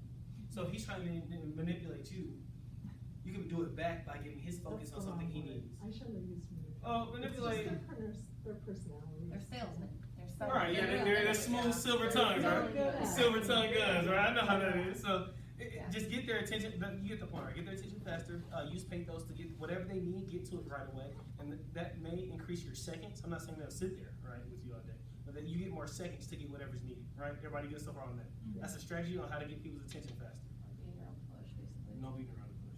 People that move that fast, like for example, with the thinkers, sometimes the rooms I go in, those thinkers they talk so fast, like they talk faster than me, and they're thinkers, like they're visionaries, like they can't sit still. Their brain, like you can see them thinking, which are so. With that, what do? Come right in and hammer what they need to get your attention. While they're sitting up right? Like I have to, because if I don't, then their brain's gonna lead the day or whatever. But they're here for this today. So I have to capture their brain's attention in seconds. It's a very challenging thing to do. But you have to, you'll practice it over time, you'll get good at it. Getting people's attention fast. Well, and one thing I think I personally struggle with is like, they'll come into your office all anxious and nervous and whatever, and then they leave and that anxiety stays with me. Like, it doesn't just leave with them. It's like, they dump not only workload, but their anxiety also. That's one thing like I struggle with for. I don't think it's just you. I think everybody picks up on everybody else's anxiety here, and then not everybody is great at managing themselves back down. And for some people here, that's frustrating to come in and be like, okay, I need you to settle down. And then for the other person who is all anxious and whatever because of whatever happened, they're getting frustrated too. I don't think that's just you, Kylie. I think everybody's experiencing It trickles down. It starts there and then happens to you or me, and then we pass it on to the other, and so on and so forth. And I don't think it's just the sales guys either. I think it's you guys feeding off of each other's energy, whether it be high anxiety or stress or sometimes anger. Yeah. I think it's just amongst everybody. Usually, now I'm no therapist, I can't give you all that, but I can give you, like I said earlier, the deep breaths, taking those 3 seconds, and also telling yourself, hey, I'm gonna give him all, but I can only do what I can do. And then I have my teammate to my right and my teammate to my left. You get that understanding, you take a lot of the stress off, because they're gonna dump the stress on you, right? You need to find a way to break that stress down into little fragments. The way I do that, like me, if we was in Charlotte and I'm handling it, man, that guy didn't sell. I mean, he didn't even sign the NDA. Well, I'm gonna do my best to give him all, and then I'm gonna look for my teammate from my left and my right. And when you look at it like that, in that perception, and you perceive the situations like that, it'll help you break down those fragments and all those 12, 20 things that Randy or they're gonna tell you. Like break them into fragments. Through first getting yourself under composed, knowing you're gonna give your best. But if I can't, like under my circumstances, I have a teammate to my left and my right. Believing that you have a teammate to your left and your right. I think a lot of people take in life in general, and actually they have a stress class that they're implementing with Pride I may want to do. But a lot of people take things under their umbrella. Like you do have teammates in this world, people. Like you really do. You just gotta perceive the people around you differently. That's why I started with perception. Ryan, how we doing? We good? Everybody do me a favor. Stand up for me. I have one more thing to add to that too. I Okay. think too with the sales guys, you guys could be more united in your team. You could really help regulate the way Randy and Eric carry themselves as far as if Randy goes to Taylor, Taylor says no, goes to Kylie, Kylie says yes, then that's creating struggles there. We need to be united. Right, if you guys take a united front and say, this is not how this is supposed to go, and we're not gonna be able to do this, Randy, next time we need to do it this way, and stand to that, you can almost help train them in a way. They need you guys as much as you need them, so you guys can help kind of train them what should and shouldn't be happening as well. Great solution. How we doing? That was great. And you guys become a unit. They come to one of you, got that. One of you, same. And as a matter of fact, since we the same, let's get him on the right track. One band, one sound is what I typically say, right? Yeah, and I also think, I realize it's easier to, in my chair, sit and say this, but I think you also need to manage their expectations, right? So that when Eric comes in and goes, well, you know what, you can do it today, like, all right, Eric, I'm doing this, but you know what?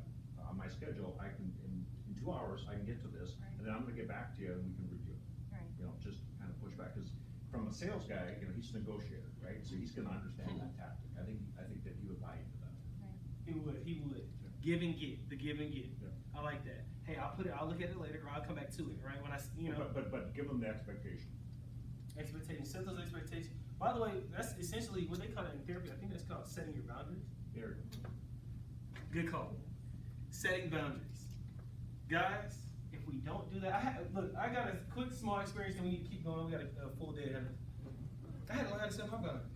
I was like, hey, they were coming on me, all and putting stuff on my, had this call late, this call UK, this call, right, from Germany, different times. I'm like, hey, I'm gonna be honest, like, dude, I need a second, like, set my boundaries, we'll start at 8 a.m. Eastern, but 7 Central, and we can go from there, right? Set those boundaries. It takes the stress off. It lets you organize your flow of day and keeps the anxiety down. Big call. And he's gonna push back at first, but if you keep on setting that expectation, it's gonna become normal, right? It's like a guy that says, by the way, I'm gonna use this example here. I believe it can be relevant. You guys ever work at like a, McDonald's, anything like that? No? Maybe somewhere smaller?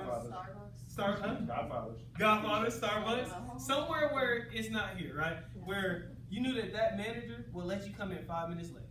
Or you knew that he would let you slide with X, Y, and Z. Same thing. They set the expectation that you can do X, Y, and Z a little later, come in early, whatever, whatever. So you got to put that in place. Set the boundaries. Boundary setting is really key. Good call, Mark. Let's keep moving. So emotion, big topic, right? Now, we're talking about now how to handle good, bad, and uncomfortable stuff. One of the problems I saw the most is, well, Aaron, man, it's quite difficult delivering to my team, the people I need every day, uncomfortable stuff, bad stuff. When things go wrong, my tongue is tied. Or I'm anxious all day, can't be productive, decrease my productivity. I have things to do, but I can't do that because I'm worried about the thing I have to deliver and I have to send to the receiver. Aaron, how do I handle it? And actually, I'm gonna ask you all, how should one handle it? When you go into Tara, I learned this from you. When you go into something, you have that preconceived idea that, oh, this is gonna be hard, this is gonna be a difficult conversation. You're kind of setting the tone for that, and when you go into that, it's kind of, everyone picks up on it. And like who you're talking to, they're gonna know that you're anxious or that you think it's gonna be a bad conversation because you have that preconceived idea that's pushing on everybody else. And one thing Trinity always says that to like think about is I say I'm nervous. I go, I'm nervous. She goes, you're excited. Because that's the positive connotation of nervous. It's like the same feeling that plays hand in hand. That's amazing. Trish, kudos to you. Tara, kudos to you. Taylor, thank you for sharing. I got something on there. This is gonna get very oddly weird, but it's like playing with perception. Okay. Someone says, Aaron, I see purple. I said, you just see red and blue that are friends. Perception is the game. It's the whole game. He'll be like, Aaron, how can you get up there and talk to people? I mean, I get nervous, I get the sweats, my palms start sweating. But I'm not talking to people, we're working together. And I just do. And when you tell your brain that new perception and it runs that software, bingo. Right? How to perceive, it's not a tough conversation. It's just, we need to come to a mutual understanding and then still be friends. Literally, life is what you tell yourself. Matter of fact, I tell this story to that group. Listen to this, I gotta tell you all. Really quickly. It's a $1 million story, literally. It's called the $1 Million Story. Right? A guy, when I was doing financial advising really brief, he said, his name was Dion Montgomery. He said, Aaron, $1 million isn't that far ahead. Now I'm a young guy, right? Guns blazing, right?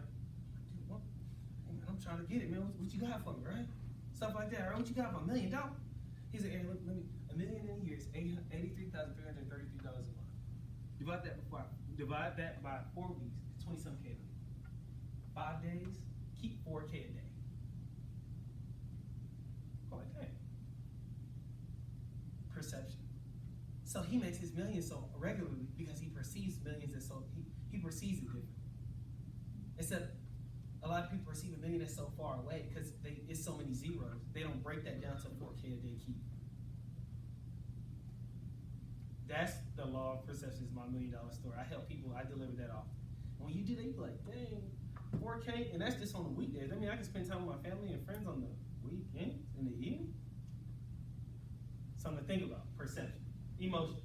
Good or bad or uncomfortable stuff, uncomfortable, and surrounding the subject matter. Perceive it different. Rule number 1 for that. We just talked about it. Number 2, how it affects them at the gut level. So now we're going to talk a little bit about intuition a little bit and feeling things with emotion, right? This plays all in the same narrative. Now, before we begin, I want to know. So when you all hear the word intuition, what do you hear? What is that? What is that? Intuition. Gut feeling. Gut instinct, gut feeling. I like that. I need 2 more here. 2 more answers.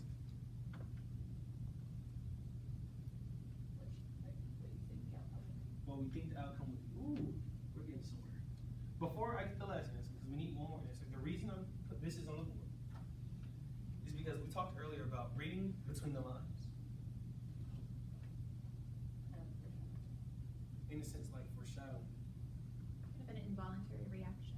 Involuntary reaction. What's it? Pattern recognition. Pattern recognition. Yes, Sharon, you on to something today. Sharon, you on to something today. Pattern recognition is what they call that. Wonderful. Anybody else? I want to hear anything else. Anything else? Intuition. I'm gonna help you out. What you feel innately, what your judgment tells you, what your antennas, what goes off in your antenna, right? Sound familiar? You be like, well, Aaron, why are you putting that in a communication and a professionalism and tactic course, right? What value am I supposed to get from that? Well, a lot of communication, since we can't touch it, can you touch words? Oh, we can't touch words, can we? So we can feel them. Well, we can feel them in many different ways. We can feel them with our emotions, but we can get further, deeper judgment with our intuition. Very big in negotiating as well, calling someone's bluff. Y'all, I don't think y'all gotta feel me. I gotta get what I'm saying here. I don't think y'all get what I'm saying here. Intuition is part of it as well. Knowing what you know innately. You ever get that feeling like, dang, I just know something's off with Bob. I mean, that's what you got, your intuition. That's what that is. Quite important. Now, I've learned myself that when there's a lot of things going on, anxiety up, Randy's on my dropping 12 things off. So then my intuition, judgment is clouded. So your judgment can be clouded. Everybody follow? Yeah. That's why I started off today with saying it's important that we create an energy, an atmosphere of our aroma where we can feel and understand one another, because that allows us to get these different, our intuition to be clean, things to flow so we can understand our colleagues, understand our family members, understand the people around us so we can better interact with them and get things done. How are we doing so far? Right. Let's keep moving. How they feel about you personally and professionally. How does this affect us in red? They say that One's name means more than gold and silver. Anybody ever heard that before? This is a great day. I gotta tell you, I'm so happy. I love this stuff. Give me something. Give me something. Anybody got any feedback on that? What was, I'm sorry, one's Well- name is what? Is one's name, I believe, it's like mightier than gold and silver or something Yeah, like it's that, your, right? it's your, it's, nobody can, you can't gain that back. You can always earn more money, you can always find more gold, but you only give them you can only make one mistake in front of somebody else and lose that trust. That's right. That's right, Mark. That's right. Everybody following that somewhere. That's why that's in there. And it's in there to yield awareness. So this is an awareness point because a lot of times we feel as though we're just doing things like we're just hustling, bustling, or we're just late, or it's the little things that no, I'm not gonna say people like me because we're all the same, but things that people are more aware, people that have more increased awareness, like the little things do, like they pick up on those things. Like if you're late every second Tuesday, they don't need a time sheet to see that. They can see you bustle by the office and go to the third room on the right? Like our names mean a lot to how people feel about us and things like that. People pay attention. Man, one of the lessons my father gave me, he says, Aaron, people are always watching. Even subconsciously. So consciously, they may be thinking about those reports that Randy dropped off, but subconsciously, they did see you sprint by in the polka dot shirt. Because why are people always watching subconsciously? Well, because we have senses. These things that we can't turn off. It's not a remote. It's not a TV. So because our senses are always moving, our subconscious is always working. Woo! Guys, this is getting too good. I need to take a break. Hey, we have 10 minutes and I'm gonna take a break. In 10 minutes, we're gonna take a 5-minute break, let you walk around. Give me undivided for 10 minutes. Stay focused with me here. Our senses are always working.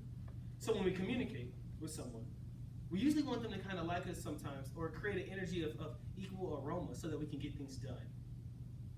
In the workplace as well. That's why it says what? Personally and professionally. Because from what you show someone as the sender, which you're 55% from Dr. Maravian, the body language, the words you say, how you say them, people subconsciously pick up on them. And they also remember the last time you did them certain ways, said certain things, how you looked. Subconsciously, it took a photographic memory. Because why? You have visual sensory perception. Very important. Just think about that for a second. I'm going to go ahead and go to the next slide. All right. Someone today, well, probably many of you, want to understand interpretation, how people interpret things. I got a question. I'm going to throw myself on it. What do y'all, give me 3 people, don't beat me on 2 then. What do you all interpret about, matter of fact, yeah. What do you interpret about me so far? Confident. It could be good or bad, it don't matter. Knowledgeable. Yeah, confident. Good stories. Good stories. Passion. My boy Nick. Passion. Give me one more, that's 4. I might as well know 5. Attention. So, now, no, by the way, I want to say this caveat too, because what happens is people sometimes mix acting with like genuine, like there's a fine line. None of this is practiced or staged. I want to give that disclosure while we're on camera because I study this when I fly so I can get better, right? That's why that's back there. So none of this was practiced or staged. This is all genuine, like literally came as we go, right? So thank you for those things. That was cool. But it matters how people interpret us. If I would have came in here, like I say, I'm gonna do some acting. Don't laugh too hard, but I'm gonna do some acting. If I came in from the steps, I got a train today. You know, looked at me like, this cannot be the train of the night, right? You guys would have interpreted. Or if I came in like we did, hey, how's it going, everybody? Shake some hands. Hey, let you know how the day's gonna go. Let you know my style and my flow. Kind of rhyme. But nonetheless, things like that, right? It shows respect. You interpret it differently. Your attention and eyes and alertness is different. Your awareness is up. Important how people interpret. So what I would take a note from this interpretation, you guys wanted interpretation earlier. I heard that from what you want to take away. People are always watching. Your name means more than gold and silver. And everything you do matters. No, I just get later. Like people remember the I just get it later because they're gonna need something from you again. Why would they need something from you again? Because we're colleagues. Like, if you're my teammate, and I know this teammate comes to practice late every 10 minutes, every day, he's 10 minutes late to practice. Every day I'm aware, every day it matters. Guys, these strategies aren't just to help make you more effective and wonderful communicators, they help you be better people, right, as well. Different tactics and strategies that can come in that can advance this area of life. It's all the same. How people to interpret what we do. Well, here we go. Here's an interpretation. Here's another role play. Body language. Yeah, I mean, I'm gonna get on down there. They got the fair this week, and it's been a long week. Leaning back. I feel like the show, ego's big, right? The show is his. He's open. Talk about how we get interpreted. How open are we? If I would have came up here, almost like a dance move, and I was closed off. Walking around like this as your trainer, who's supposed to be open, vibrant, and expressive to you so you can get the message. You would interpret it. This is not the guy for the job, quite simply. All right, we can be honest, really, because that's the only way we're going to get results by the end of today. Interpretation, how do you interpret this? Well, let's take a second and think about our actions right now, because I realize a lot of leaders don't do the self-reflection. Like, they're always reflecting others and delegating to others, but they don't take their time with themselves, right? They have busy lives, and then busy lives outside of this life, right? When they go home and spend time with families. So let's take the time to say, well, around the workplace, I come in, how do I come in? How am I speaking to people? Do I speak to people as if I'm glad to be here? Am I speaking to people as if I have to be here? It's another day that ends in Y, one of those statements? Or am I speaking to people like, hey, I'm glad to be here and I'm serving the community right here in Litchfield? How are we talking about interpretations? That's a self-reflection journey. That's why I love teaching, because it's quite simple. Being aware of what we're doing and the things we need to do to change it. It's not a long process of interpretation, right? Am my shoulders slumped over? And I'm shaking hands and I'm a man and I'm doing something like this? Or am I chest up, chin up, and I'm shaking hands eye to eye, giving the respect to the room? Interpretation. How we interpret is actually like it's a self-reflection looking within all. Everybody following so far. So, like the key to the interpretation that you're looking for is spending maybe an hour or 30 minutes if you have it in solitude and doing some self-reflection, doing some note-taking on yourself. Right? Well, I come in like this, and how are you showing people? Like, you can ask people what you showed them, right? Like I just did, and not a or, and say, okay, well, I think I do this. I walk around like this, or like, what am I telling people when I do that? And then how do I want to be interpreted? Do I want to be interpreted as successful, strong, focused, ambitious, idea-oriented, welcoming, open, as we all should be? Well, am I representing that? And if not, these are the things I need to be doing. So everybody following that so far? D. I want to take a second there. The room is pretty big. The room is too thick. Can y'all, by the way, I said the room is thick. Thick is something that you can touch. Like the thickness, you can see it too, right? But do y'all feel the thickness as well? Are you guys picking out the intuition games here, right? Understanding your intuition, understanding the feel of things, right? The room is thick, right? Because it was deep. It was something we need to work on. That's also how I pick up as a trainer what the class resonated with. My intuition can tell me from what I feel from the room. Hey, I'm giving y'all $1 million gems here. Guys, take these and work on these. You guys will be master communicators once you leave here today, right? Any other thoughts so far? Any questions on that? Interpret it. How people interpret you, honestly, is how you interpret you. Yep. Now, to change your interpretation of you got to play with your own perception. So if I perceive myself to come to a town I've never been to, where there's a lot more deer on the side of the road than I've ever seen, right? And I came here, I was like, I hope they like me here. And I perceive myself to be someone not of value for today's conversation.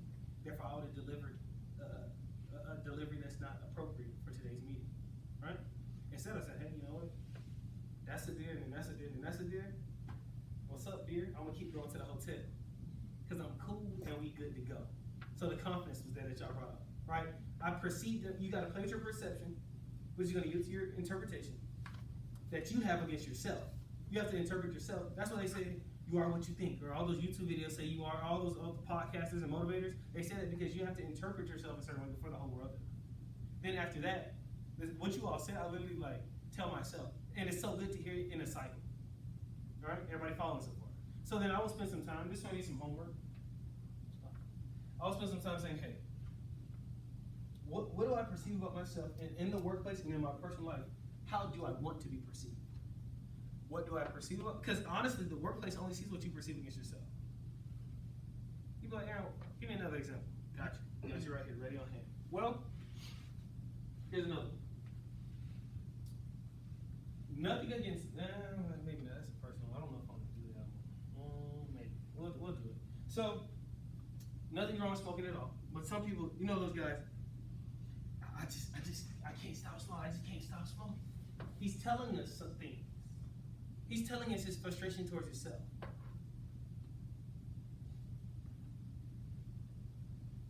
He's telling us what he thinks about himself as well. That he's not able and or capable to do the things he said he can do.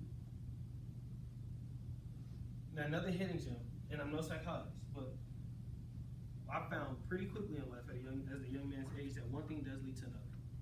So if he's saying that in one area of his life, where can we suspect it to be in another?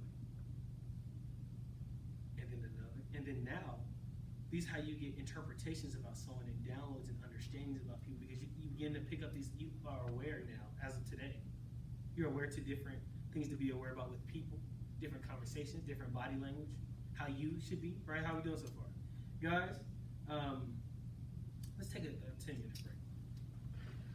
Come back to me at 10:10, ready to rock and roll. How are we doing so far? We good? Yeah, the rest are about that time, twist around, yeah. Okay. We're rocking and rolling. Let me see what time the quarter's going to be. Nate, the first thing they said is fun, isn't it? It's fun and informative. How's that? Okay, that's solid, dude. I appreciate you, man. Where's my phone? Where's my? Okay, here.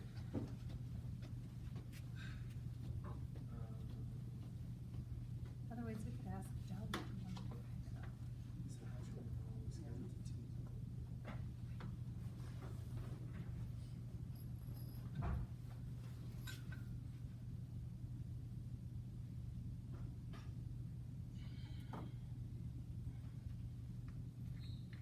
That's gonna be good when we come back.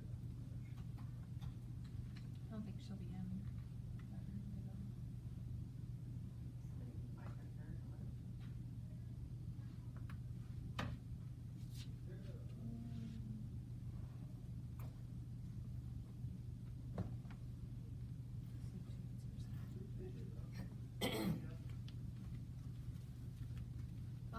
Let's just see if Doug will do it. Oh, sorry. We'll see if Doug will do it, and then we'll probably. Okay, do you want me to call him or what? Are Yeah, you wanna call him? Oh, okay. Yep.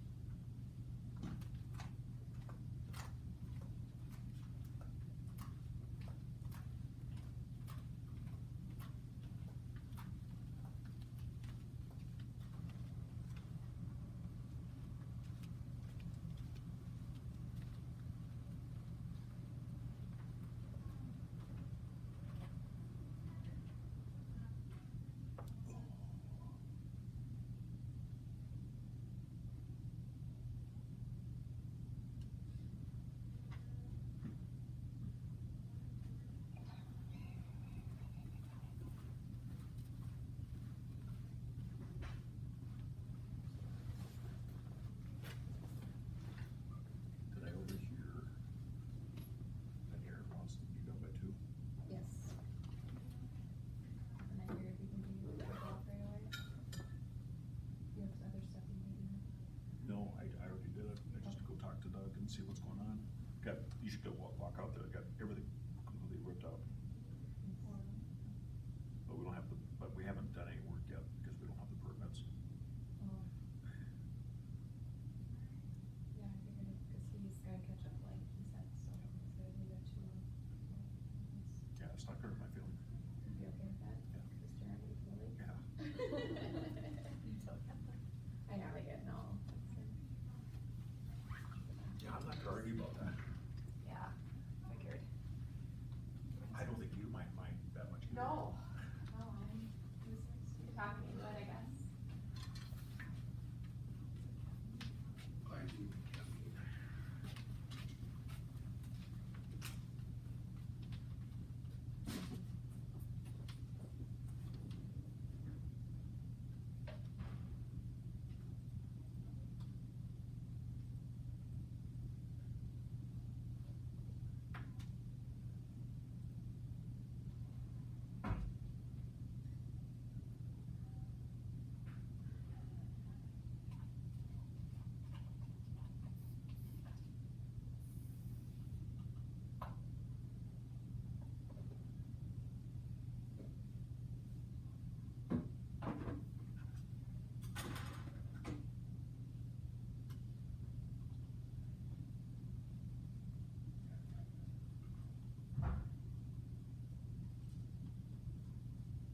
stick in one area.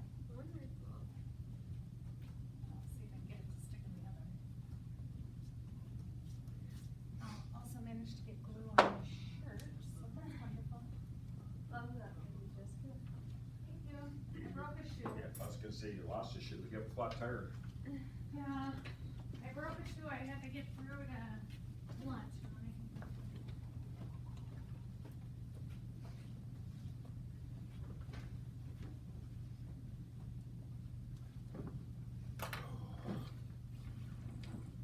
Doug and his magic spray glue, I just got it all over my shirt. How's the, I haven't looked at the car action the last couple days, how's it doing? First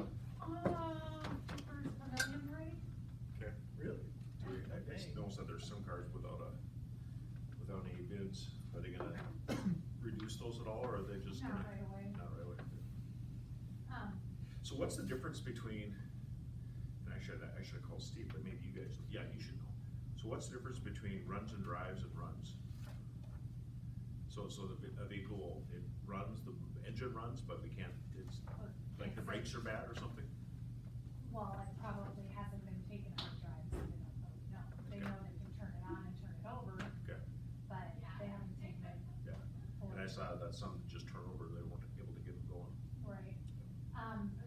No, it's at a, like 52% bid on rate the last time I looked at it, so I don't think they're gonna reduce it. Okay. And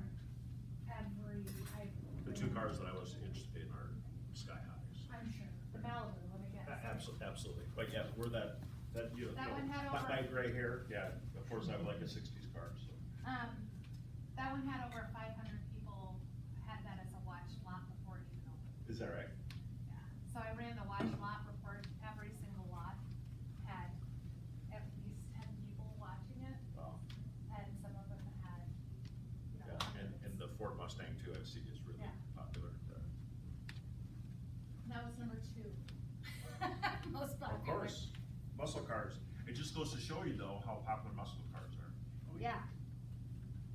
What's that? Muscle cars? No.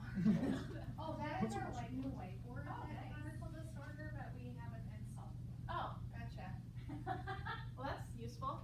Yeah, so it's been sitting in the box.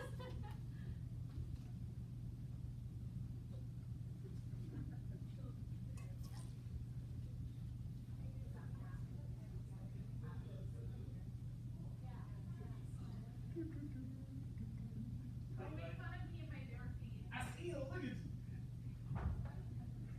Let's rock and roll. I'm ready to rock and roll, rock and roll. Man, do you believe that this stuff is valuable though? Yeah, definitely, Yeah, gets you thinking, right? I mean, communication is a big, I don't know, big thing from within. You know, Absolutely. I got you. it's a big energy. You know, we're gonna get into all the technicalities, the words, and how to structure, but that's the easy part, honestly. I swear, that's the easy part. How to say things, tonality. There's a lot of things to keep in mind of. Mhm. It's a lot to digest, but in practice, yeah. Oh yeah, and it's a lot of self-awareness too, Nate. Like me myself, even I, like tonight, get off the flight, right? Take some time to experience today, feel it, so I can better deliver, right? Yeah.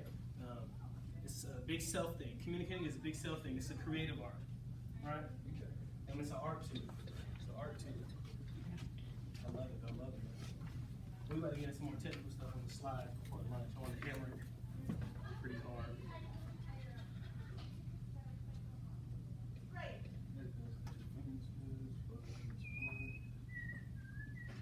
Mark, Yes. there's mints on my desk. Really? All right, I will probably go partake. I'll grab you one. So I ever told you the story of the guys who came in? They were real stinkers about paying. They had like a $200,000 bill. They Yeah. got like a tractor. And they wrote 4 separate checks and they were doing 4 different transactions. And then that big old jar of the center desk, the guy just scoots over and he's like, well, Steffes pays for them anyways, and he dumps them all in his pocket. Are you serious? And Taylor was like, oh, okay. I was like, Taylor, why didn't you say something? Like, I didn't know what to say. So what you're saying is you probably owe Taylor some mints? Maybe. Okay, next time I come down, I better bring some. Or It's so funny. That is funny. Guys, I have a question about the auction house. Not about anything on communication, about the auction house, right? How does it, like, I've been wanting to get around the auction house and people that actually like do the behind the scenes work, because like you guys are the guy, like you guys are important.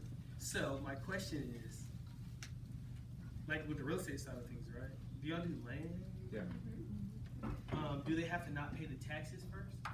Like tax deed, tax lien? Well, I think every state's a little bit different. Like in Minnesota, you have to have, through the sale transaction, all taxes are paid for the year. Really? Yeah, it gets prorated between the seller and the buyer. Okay. And so is the process like long? You know, sometimes you know those tax deed states, they be like, hey, it takes 2 years to get the deed of the title if they don't come reclaim. No, it's probably 45 days, 60 days. Well, that's nice. Well, are you talking though about people who haven't paid their taxes for so many years and then the county? Goes on auction, yeah. Is that what you all do? No, no, we don't do those. Different. Yeah, it's just people who wanna sell their land. We, They possess. we did that in the past, but then actually they do not pay.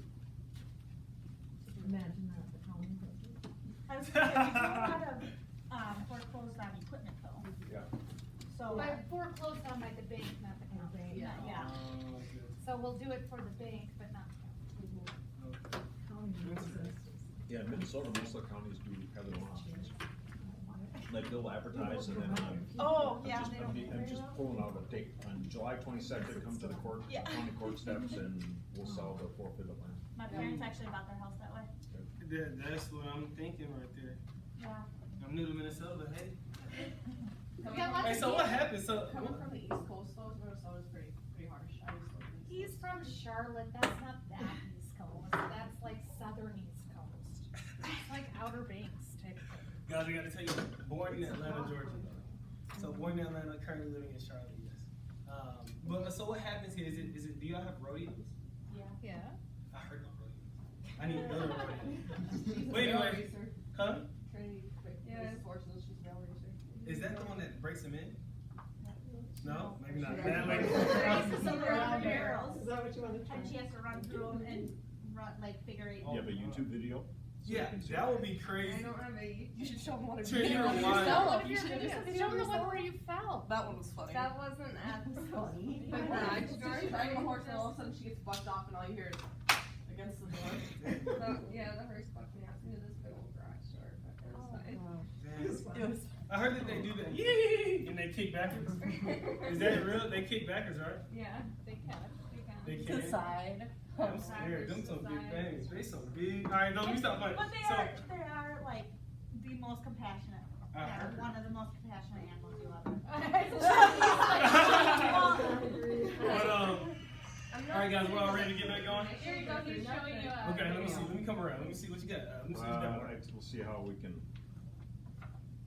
Fast forward. yeah, Probably TV later. yeah. I'll interrupt the class when we get to it. Okay. All right, guys. So we have a good time to go. We got a lot to do. So here we go. So right on the board, I actually put this together. I didn't. There you go. Oh, you got something? Let me see what you got. This is what Trinity does.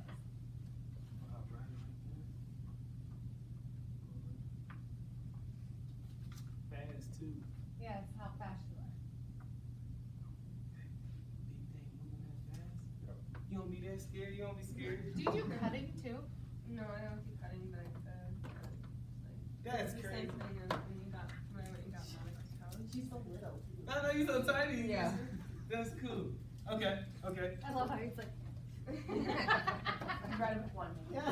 No, let me stop playing. I'll play all day. But guys, we're gonna have to play at lunch. But so let's get back focused, right? So what we're gonna do, we're gonna finish up on interpretation, right? And now I put this together a long time ago because I taught it quite a few times, but it happens to be the University of Minnesota. There's a reference here, okay, on interpretation, right? So if you take a picture, a lot of classes take a picture and then they research this later if you want. But it talks about this reference is a link to differences in perception. Differences in perception, right? Differences in perception. How they took what you mean. Now we're gonna do some role play. Alright? How people take what you mean. Differences in perception. That's what this reference is. I wanna make sure everybody's writing in there some photos going around. Differences in perception. And this is how you understand the use of words. Now I need, we're gonna get probably 4 volunteers, right? But before we get the volunteers, let me explain. So we already know what interpretation is, we just talked about it, right? It says, think about your brand preferences, your choice of transportation, your self-expression, through your clothing, your haircut, your jewelry, all those are external symbols. They represent something in a way. They tell others something, right? Columbia hat, hey, okay, just need some boots. And they will tell you something. It will tell you something.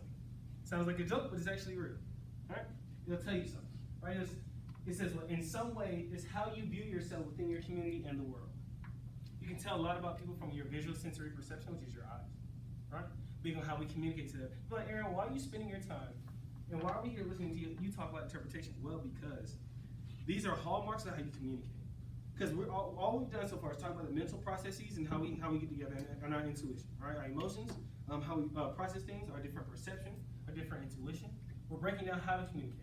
The science behind communication. That's what we're doing prior to actually learning how to say things and what we're saying. How are we doing so far? We're good, right? That's why that's on the board, because we're talking about perception, the science behind how we actually communicate. Now, there's a reference here, I will spend your own time doing it, but it's really well, it's a business communication reference, pretty solid. Now, we're gonna role play, because that's the only way we're gonna get good. Joanne, is it? Joan? Joan?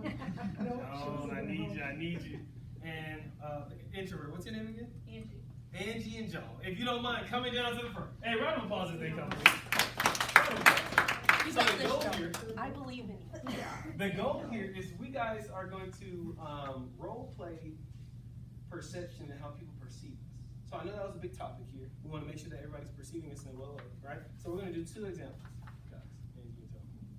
One is please give an example of what negative perception looks like. How someone perceives us negatively. Right? Maybe do something sloppy or weird, and make it actually relatable to the auction house. All right? Show negative perception and positive perception. And this is an acting scene, so please get comfortable. I know you're introverted.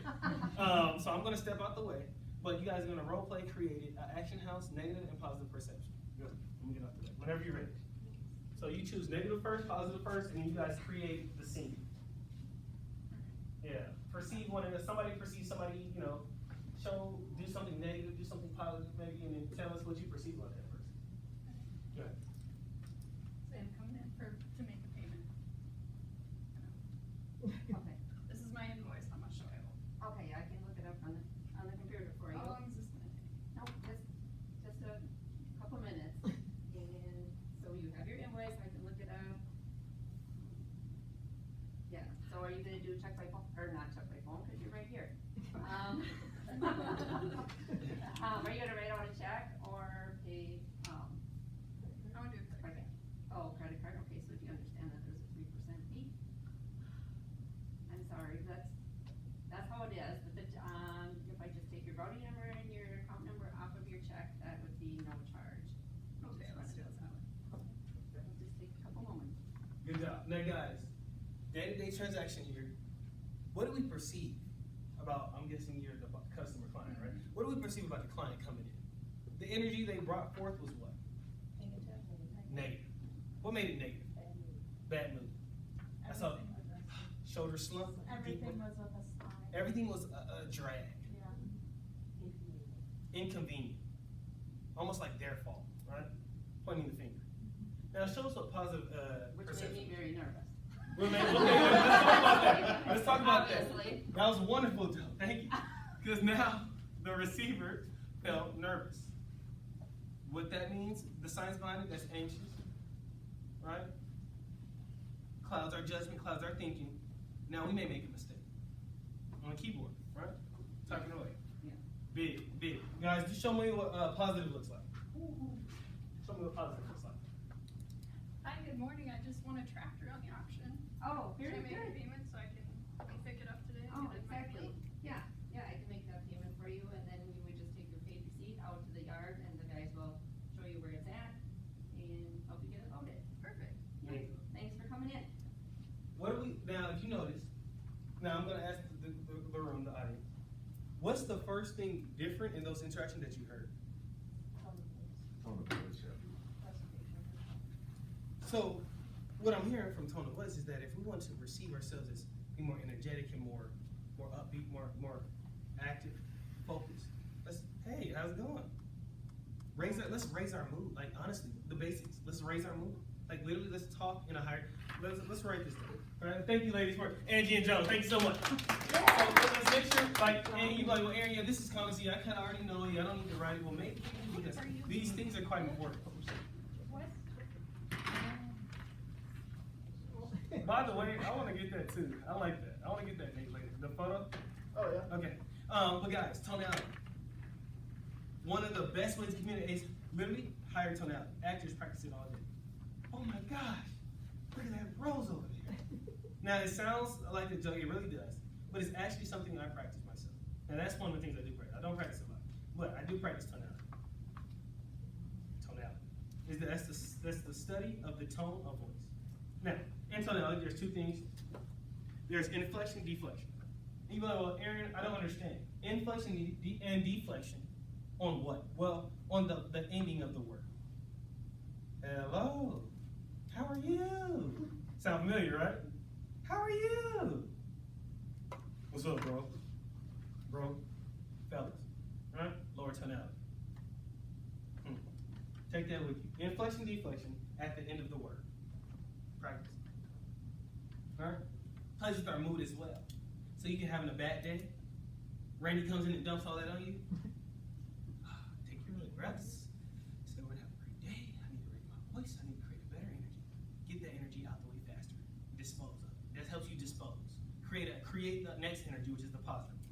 All right? It's how to create that. Any other questions on slight tonality section right there? We all good? Right. Now, right? It's actually, and if you think about this, now, tonality is nothing fancy. Only the study of it is because we actually do it subconsciously. Why? Because this thing called mirroring. Everybody familiar with mirroring? We do it subconsciously. We just need to do it we do it subconsciously, we need to do it consciously. Like we need to be consciously tonality high, tonality low for certain situations, certain meanings. Well, how so, Aaron? Well, now don't act. By the way, these are really good acting strategies. Don't find yourself acting. I do want to give that caveat and disclosure because you can be very good at acting using tonality. Very good, because that's what they use.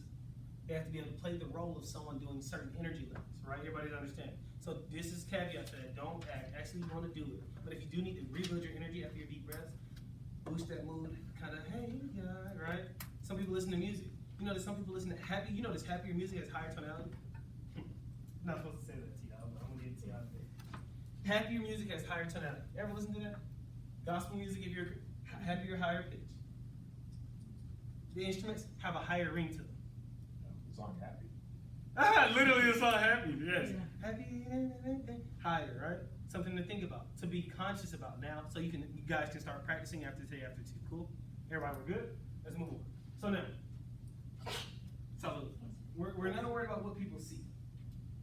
How they pick up on interpretation from what they see.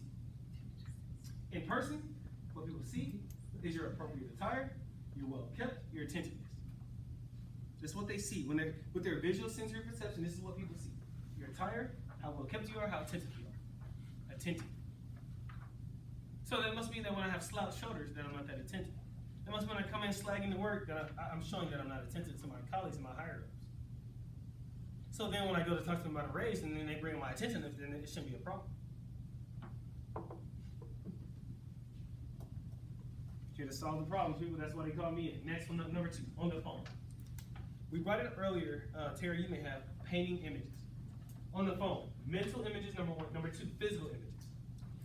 Well, post-COVID, a lot of people were doing things remote. Salesmen were doing things remote. I was one of them at that time, where we had to get really good with our color. I told the last group in Virginia about colorful words. Being able to speak in color. My goodness, that cow back there has such a vibrant red in between the left and right, black on each side. Literally, I'm looking at the cow back there, right? That's such a vibrant red right in the middle with a dark tone of black on the right and a lighter tone of black on the left of the red. Color words. My goodness, you have that rose has utmost beauty with a sharp point to the left, a dull point to the right, with a soft, flowery, bowl-shaped flower rose at the top. Those are called color words. Why? Because they matter. That's what people with here, it plays with what? Their perception. This is the art of communicating is what I'm teaching right here. Everybody, you gotta follow. These are big gems. You do not wanna walk out here today without them. Now, next up on the phone, supporting documentation. Of course, we need documentation. Hey, I'll send that over to you. Matter of fact, I'll send you, it's gonna be a white or black document, of course, with our logo in the top left. I'm gonna send it over to you right after this. What that's gonna do is allow you to know I'm credible, right? My name will be at the bottom, and then therefore you can review it, and we'll have a follow-up next Monday. How does that sound for you, John? That's still color words, but all I did now is integrate color words and gave him a mental image. He now has a physical image, and I did it through using supporting documentation. Guys, this is gems. Please write these down, take them with you. By the way, all of basically what I'm saying is actually somewhat in here. It's just in different pages and different. I'm doing my style versus directly by the book. Same stuff though. In writing. Now, in writing it says proper grammar and word choice. Let's talk about word choice. This is like persuasion 101 too, a little bit. Word choice. Well, it has to play with the what versus who, or what versus how. Bingo. That's one way to go. Give me something else with word choice. You guys know about word choice. Give me some with word choice. Choice of words. How you use your choice of words. I would not Jess? use slang You will not use slang. or colloquialisms, things only used in one general location. I love how you go there, Jess. I'm with you. But what about this situation? And I'm gonna go to the context and background slide here, but be aware. What about, she says not use slang. What about a guy that has a big account? $5 million account with us. What if his approach is slang? Do we did not use slang, or what do we do? What do we do? What do we do then? How do we reach people from either different cultural backgrounds or standings or different verbal interpretations? How do we reach those people? What if he uses slang? What if he uses slang, not only slang, but slang from the Northeast? My opinion, or Well, let's hear it. Because we're here to get my better with opinion one is that another. we're the professionals, so what he uses is what he uses, and that we as a company should always present ourselves as the professional. If we're not, we understand what he's saying, but we are going to present ourselves in the most professional light. I don't think that it is ever appropriate to use slang when you're talking in writing to a customer. Those things can be used in legal things, and I do not think it is ever appropriate, and plus, slang here versus slang here, they can be misinterpreted. Bingo. What I like about what you said, guys, and Jess said something amazing. She said what? You clever, Jess. In writing. In writing. Now, if you're talking on the phone and you have that kind of thing, that's a whole different thing, but in writing. Bingo. That's the money, Jess, right there. What this slide tells you, and it's very subtle, that's why I didn't put any other chips or any other photos on it, because I want you guys to focus. These are the categories that, like on the phone, in person, in writing, visual perception, auditory audition, tactician, our hands. Well, and with writing, nobody like, Taylor could send me a message, I don't know how she typed that message, what kind of mood she was in. I only get out of it what I am feeling at that kind of moment, just totally using that. And you never know where it's going to end up. Right. In person, you know where Come on. it started and where it ended. On the phone, you know where it started and where it ended. In writing, you never know where it ends. Ever. I love that. Any other feedback there from the group? I want to hear a nice discussion on it. Everybody, are we all on one line here? What we see, right? In person, a little bit different from what we pick up from on the phone with our auditory audition, our tactician in writing. In writing, you can't pick up like your tone, your tonality, like you're talking about. So then it seems like, guys, that the less we have, the brain loves to infer. So if you give it less, it's going to start putting together this puzzle piece by itself, right? So when we use less of our senses to perceive things, then we all perceive our own things. No? Shouldn't that be where the facts are more important than the feelings then though? If you don't have anything else going on, you should only be reading what's in front of you. How do you mean? What do you mean? So like, I guess, I don't know, you get something in writing, obviously there's no tone behind it, there's no perception, there's no, it is clear as day, you have the mark. Yeah, you should only. Honestly, honestly, we may have a different personal philosophy with that, because I'm a big believer in you can use words, which are technically what you're typing, to create different perceptions. So the color words don't have to stop, right? Because what if you're talking to a $5 million account, and let's say he's in Georgia, right, Atlanta, and he likes to come up here to Minnesota. He actually has a lake house, right? And through writing, he has a colorful language. You can be very respectful and professional, but you could use a color word there, right? Color word maybe, hey, we're doing really well. We're red and black, steps, however you want to say it, right? But I'm a big believer in use it professionally, and you can still get across different perceptions. You can still get across different perceptions. You don't have to go to only logos because you're writing. But I'm more of a creative individual, so I can create the right words for that situation. But if you feel like that's the safest route for you, then that may make sense for logos and writing for you to make sure you're safe and professional. That may work. I found ways to be safe and professional using logos, ethos, or pathos.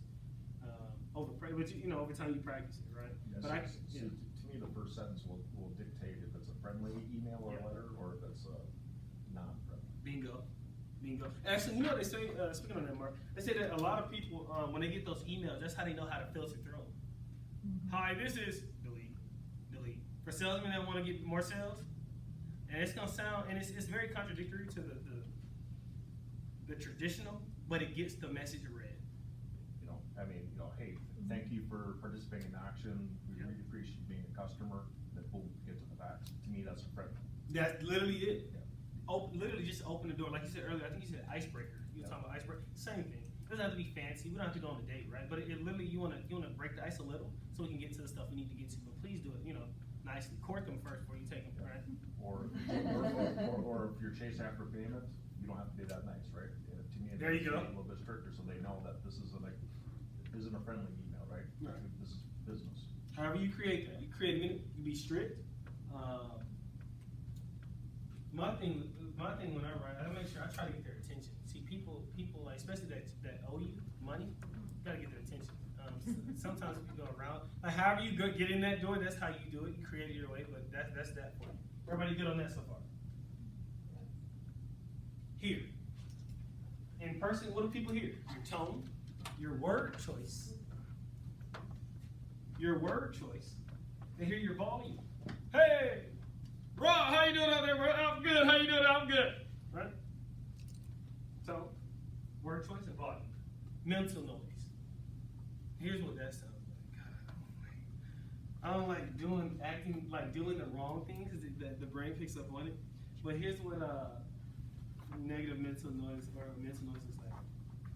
Yeah, so then I'm going to go to the store right after work. But then maybe I don't go to the store, right? I may go get a drink, and then I may go hang with the buddies, and then my wife called. So then I may have to that's mental noise. And it's loud. People hear that. They get like, what are you talking about, dude? Like, people hear that. We make judgments off that. Quite important. All right? Next, what do we hear on the phone? Same thing. Tone, word choice, volume, and mental noise. The same. Notice? In writing. What do we hear? What do we hear in writing? Did you guys hear what I just said? It's kind of odd, right? It's going to play with your senses. What do we hear in our writing? We hear what? Tone, word choice, and mental noise. Mental noise is those, I forgot what it's called in language arts. I believe it's called, run-on sentences. We can hear that because we hear black in our head. So we can see the run-on and hear the blabbling behind. We can see the run-on with our eyes, so that's the sense. But we can hear blah, blah, blah, blah, blah, blah, blah. So then what does that do? It uses sales resistance. We don't open the email. Deep stuff here. Things I bet you never thought about before, right? Something to think about. Anybody else have any thoughts, questions, anything for a discussion on that? Hearing things that you see. I'm literally teaching you how to hear things that you're taking from one sense and scaffolding to the other. Like you can hear what you see now. Well, after today, you'll be aware that you can hear what you see. Crazy, right? Crazy science behind this. Crazy. How we doing? We good? Let's keep moving. Now, feeling. Now, if you notice, these are all the same, so I won't go too crazy in all of them. But how you feel in person, you feel how comfortable you are. Ooh. So our words then need to yield comfort in those type of conversations, like you brought up, Mark. Depending on the conversation, if they owe you money, I don't know how comfortable the conversation gonna be. I don't know how your word choice might be, or your tonality will be. Inflection, deflection, you gotta create that, you gotta judge that yourself, right? That's in person. Number two, all those about the same. On the phone, the same thing. That's a good one though. You know what's really cool? We can like use our brain to use words to help people feel something inside their soul. And like you could be at the phone, smile, right? Some people call that caking at night, right? When you're a teenager, sometimes you cake on the phone at night, right? You the one you like, the one that, right? You help them smile. That's through the phone. You help instill some words in them to evoke some emotion. So then it seems like if I want to get more deals or something, or persuade my way across, a lot of times I need to demonstrate comfort. I need to get comfort is the result. That's the effect. The cause I have to create, but I need the result being the comfort. So we need to be self-aware with ourselves enough, knowing what to do now to yield comfort as the result, so that we can get things we need done. So that we can increase our productivity and therefore increase our numbers. How are we doing so far? Comfort.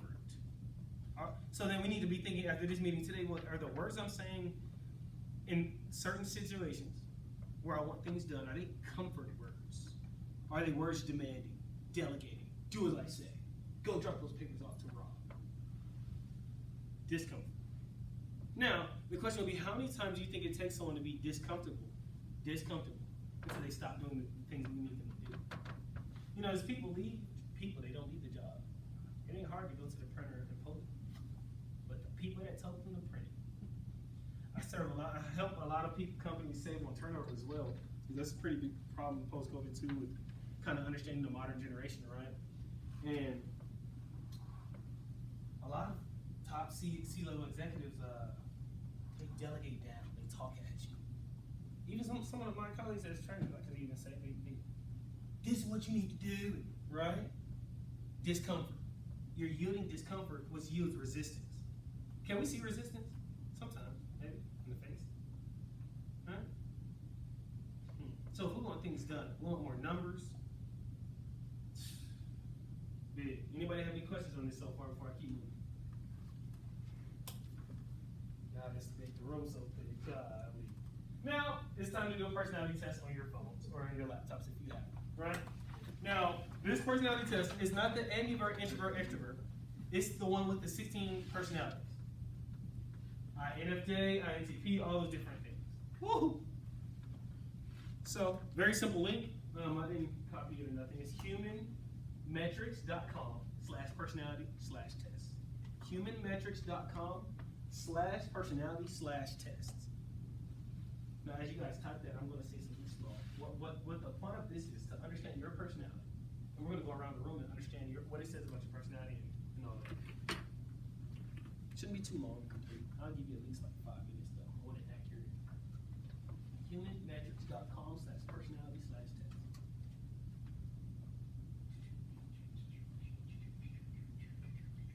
We're learning about ourselves today, how we can better communicate. 5 minutes on the clock for that. Oh, you need a second? No rush, no rush, man. No rush. No rush.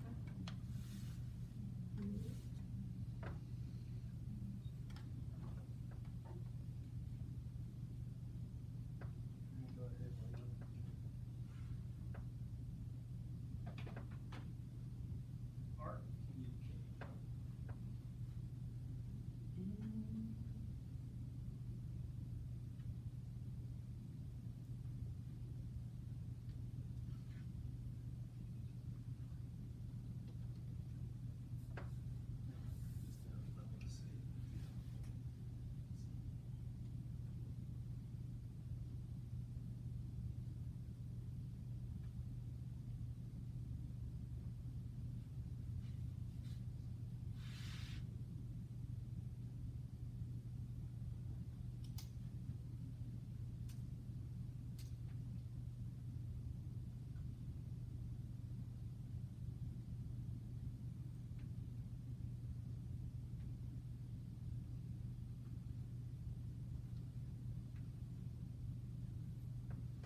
They're doing the exercise, you good.